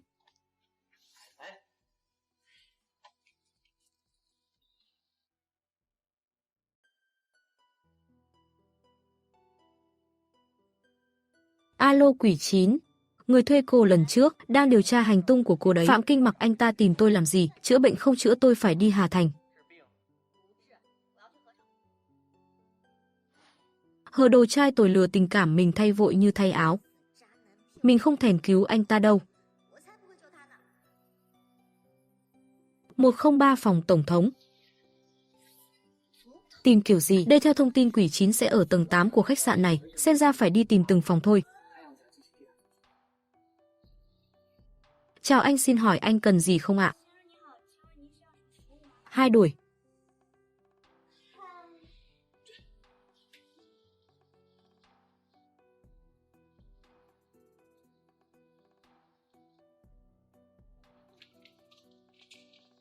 Giáo sư Lâm, Nam Tinh. Sao em lại ở đây? Em dán dâu làm gì, mặt em toàn gì thế? À, em đang đi đóng phim. A Mặc, phòng camera bảo Quỷ Cừu trốn ở trong phòng. Là căn phòng này đi thôi. Chú này chú thích đi đạp cửa à? Chú có tin tôi gọi bảo vệ đuổi chú đi không? Cô với Lâm Hiệu Khiêm đang làm gì đấy? Làm gì ư, trai chưa vợ gái chưa chồng, đi nướng ít khoai còn làm gì nữa? Giáo sư Lâm, anh đừng phá chuyện của Phạm thiếu gia. Cô vãi trai thế á, còn cõng rắn à? Chú có tư cách quản tôi à? Vợ chưa cưới không thỏa mãn được, chú phải đi ăn thêm phở ạ. Nam Tinh, Phạm Kinh Mặc. Tôi nói cho chú biết tôi sẽ đám cưới trước chú. Cô dám sao?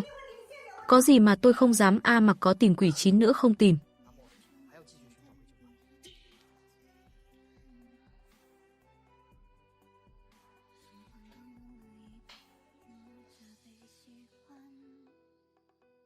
Về đi, tôi nợ cô. Để trả thù tôi mà mất cả đời gái không đáng đâu.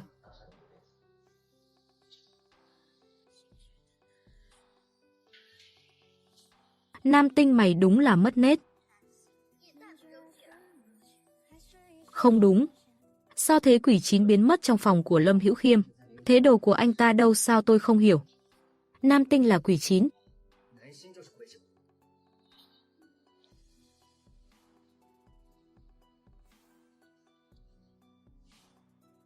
Đơn thuốc của Quỷ Y Đường, giá trị xuyên quốc gia, anh cầm lấy đi. Quỷ Chín là em, hacker vô tình cũng là em. Cô vợ ẩn uyển cũng là em. Nam Tinh, rốt cuộc em còn giấu bao nhiêu chuyện?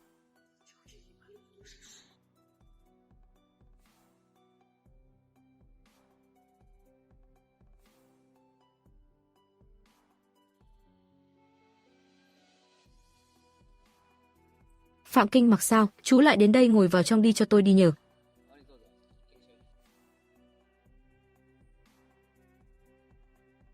Tài xế ra nội bài. Em ngồi im đi. Còn không im thì tôi ăn sạch em đấy. Tôi phải gọi em là Nam Tinh. Quỷ Chín hacker vô tình. Hay là chú tôi biết mọi phân thân của em rồi? Phạm Kinh Mặc, tóm lại tôi không chữa bệnh cho chú đâu Engen à không? Gia Mông Phạm Kinh Mặc chú đừng có tự luyến như thế nhé.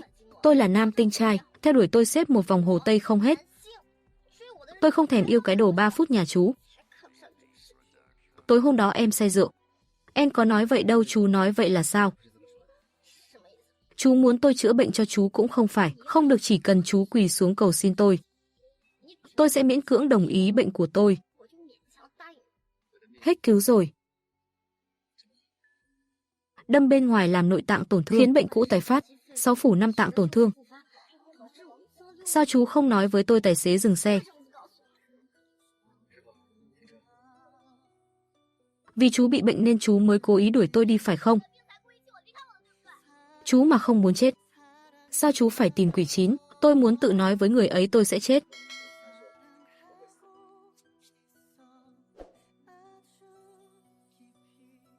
Người sắp chết là tôi. Em khóc gì chứ, không ngờ chú còn diễn giỏi hơn tôi. Tôi còn tưởng chú lừa tình cảm của tôi, còn yêu Cố Lâm thật rồi. Nhìn thấy em đau lòng muốn ôm lấy em. Nhưng tôi lại không dám chú, thực ra tôi cứu được chú. Nhưng mà tôi chưa thử, nếu bảy bại được chết trong tay em. Tôi cũng không hối hận chú. Thế mai chúng ta đám cưới luôn ok không chú, sao cơ? Lỡ chú chết, tôi còn được kế thừa tài sản kích xù của chú. Mở rộng quy mô quỷ y đường, tạo phúc cho nhiều người hơn.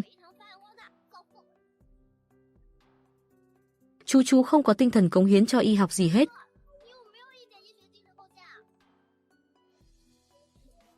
Chú tôi nhất định sẽ dùng hết chất xám y học của tôi để chữa bệnh cho chú. Chú nếu phẫu thuật bảy bại, tôi tin em không được làm phẫu thuật. Không được làm phẫu thuật ông nội. 3 tháng nữa, toàn bộ nội tạng của cháu sẽ yếu yếu thì đổi. Cơ thể của cháu không đợi nổi đâu. Cháu tin nam tinh. Cô ta sao nếu như đến quỷ chín cũng không cứu nổi, thì cháu chỉ có nước chầu trời. Quỷ chín của quỷ y đường sao? Ông nội cô ấy là thiếu phu nhân ở sao cơ? Ông nội giữ bí mật cho cháu phẫu thuật xong rồi tính.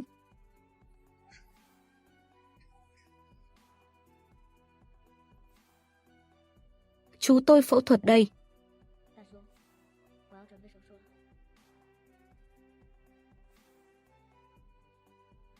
Không ổn rồi, oxy trong máu giảm, nhịp tim giảm. Lưu Xuyên Anh chuẩn bị máy kích tim. Các cụ phù hộ cho Mặc Nhi phẫu thuật thành công.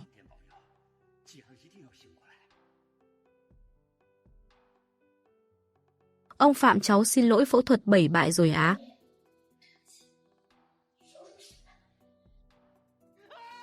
Tôi bảo rồi mà không được phẫu thuật. Mặc Nhi không nên tin cô, đều tại cô. Cô trả cháu trai cho tôi. Ông Phạm, ông đừng kích động ông Phạm. Không phải tại cô ấy là A Mặc.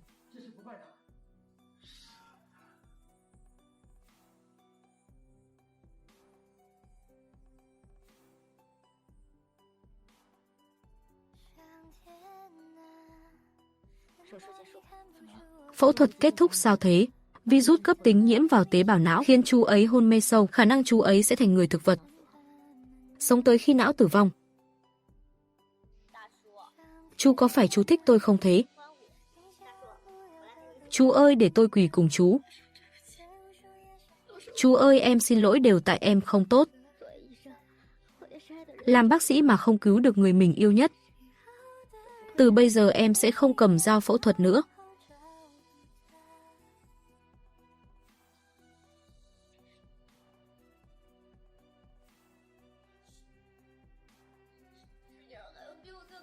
Trên đời này còn ai su hơn mình không? Dăm 3 tuổi đầu đã ly hôn, lại còn khắc chết người mình yêu.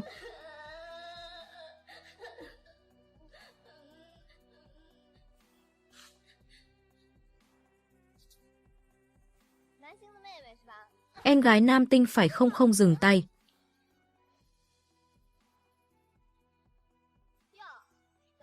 Ồ sao?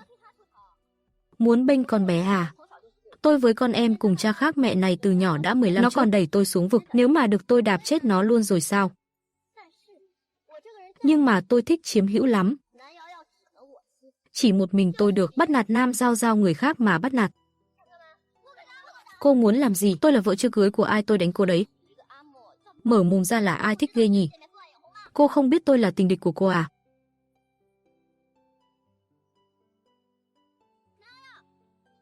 Nam Giao Giao bớt ra vẻ đáng thương đi.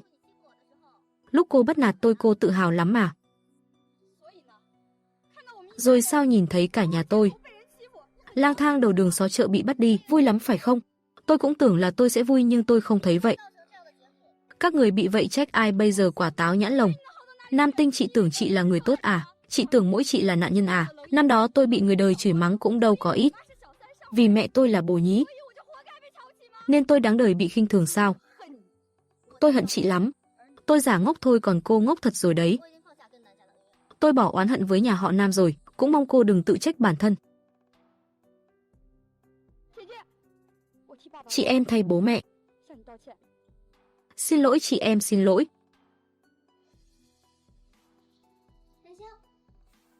Nam Tinh. Nam Tinh cậu nôn khan hơn 1 tuần rồi. Có phải cậu có bầu không?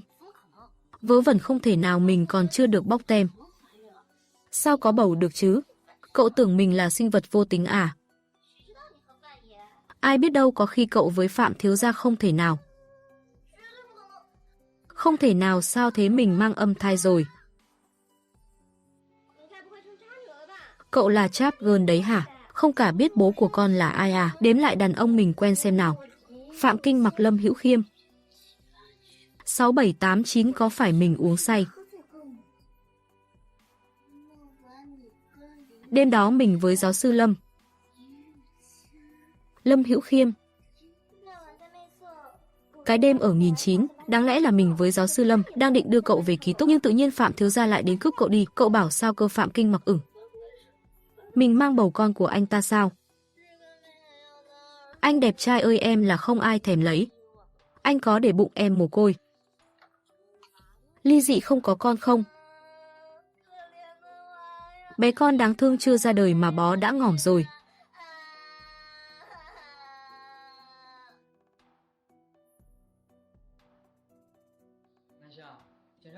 Nam Tinh có kết quả kiểm tra rồi, đứa bé đúng là con của A Mặc. Nhưng mà hai người chơi nhau từ bao giờ thế? Tôi cũng không biết.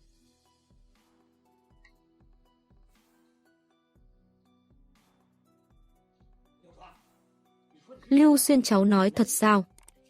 Nam Tinh Nam có con với Mặc Nhi thật sao? Ông trời đúng là có mắt. Ông đến bệnh viện đón cháu dâu về ngay được.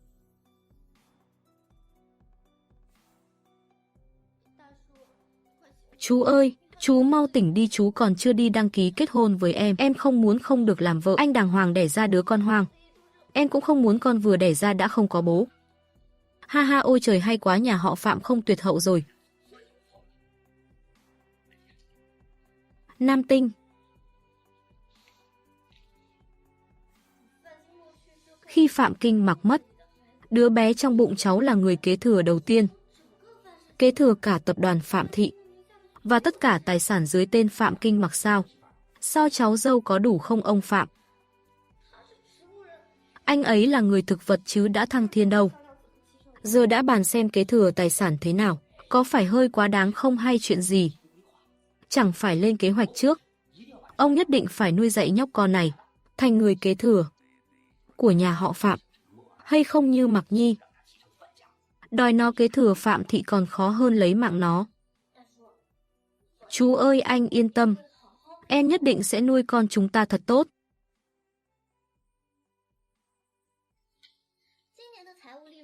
Lợi nhuận năm nay gấp đôi năm ngoái.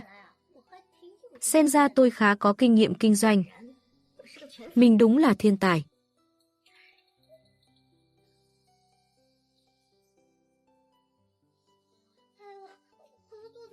Úi bụng của tôi. Lưu Xuyên, mau báo cho hội đồng quản trị tạm dừng họp cho tôi. Đợi tôi đi đẻ cái rồi họp tiếp.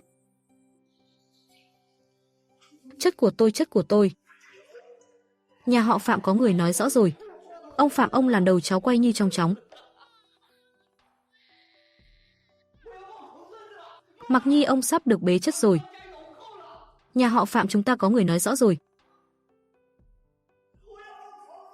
Ông sắp được bế chất rồi, ai đang gào vậy? Mình phải tỉnh lại, sao mình không cử động được?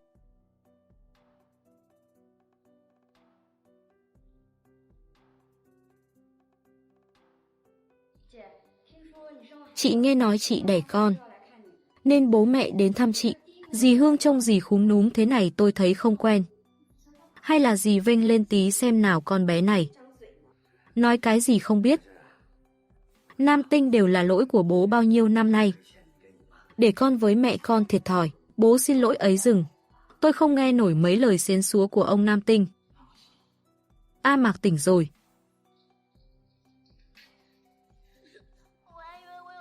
Em còn tưởng em khắc chết anh. Con chưa đẻ ra bố đã trầu trời rồi. Được rồi, đừng khóc nữa. Anh vẫn sống đây thầy.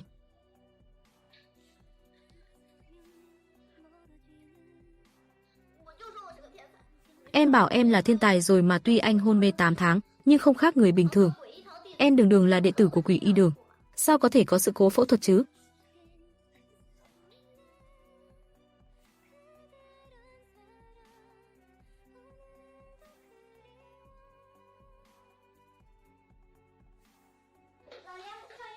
Lão gia, thiếu gia, thiếu phu nhân, mọi người về tiểu điệp, sao cô lại ở đây? Tôi vốn là người ở của thiếu gia mà. À chú ơi, anh mang cả người ở của Ẩn Uyển về đây. Anh không sợ thiếu gia què ở Ẩn Uyển kia biết rồi tìm báo thù anh. Em xem anh có giống thiếu gia tàn phế ở Ẩn Uyển không? Cái người khác chết một phát 3 người vợ là anh à? Năm đó Phạm thị nội bộ 6 đục khiến 3 cô dâu tử vong. Là lỗi của anh, thế anh là chủ nhân của Ẩn Uyển. Sao anh không nói với em lại còn đòi ly hôn nữa? Anh định nói với em rồi, nhưng lúc đó em kích động quá nên anh mới đòi ly hôn hả?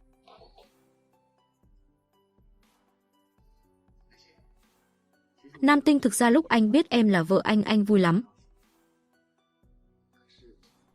Nhưng mà anh không thể ở bên em tới già, nên mới ký đơn ly hôn với em. Nói đi, sao chúng ta lại có con? Em chẳng biết gì hết, đêm đó anh uống say. Anh đưa em đến Ẩn Uyển.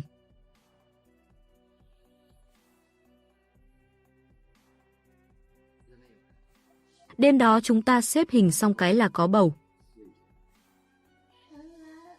Hóa ra Nam Tinh, chúng ta kết hôn lại đi được không em?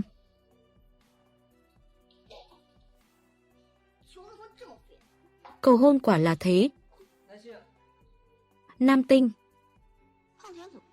sao điểm heo chưa đến nhỉ? Đến rồi.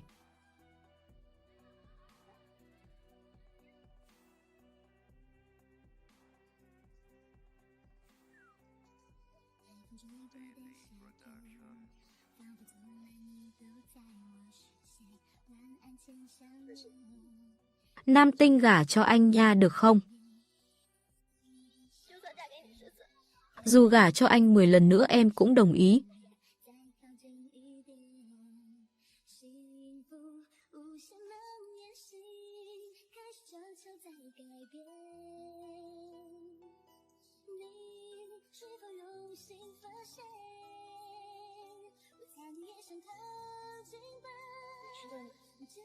Lấy được em các cụ gánh còng lưng gả cho anh là may mắn siêu to khổng lồ của cuộc đời em. Hai người đến chụp ảnh đám cưới sao? Chúng tôi muốn cưới lại, thế để tôi chụp cho.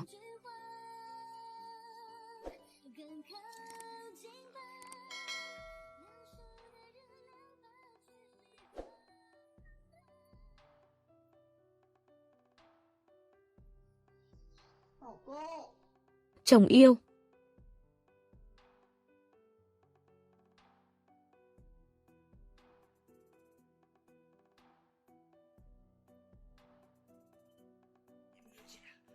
Vợ chồng hai đứa đến mà đón con về đi.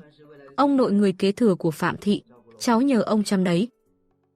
Tập hôm nay đến đây là hết mất rồi. Cảm ơn các bạn đã theo dõi. Còn giờ thì xin chào và hẹn gặp lại!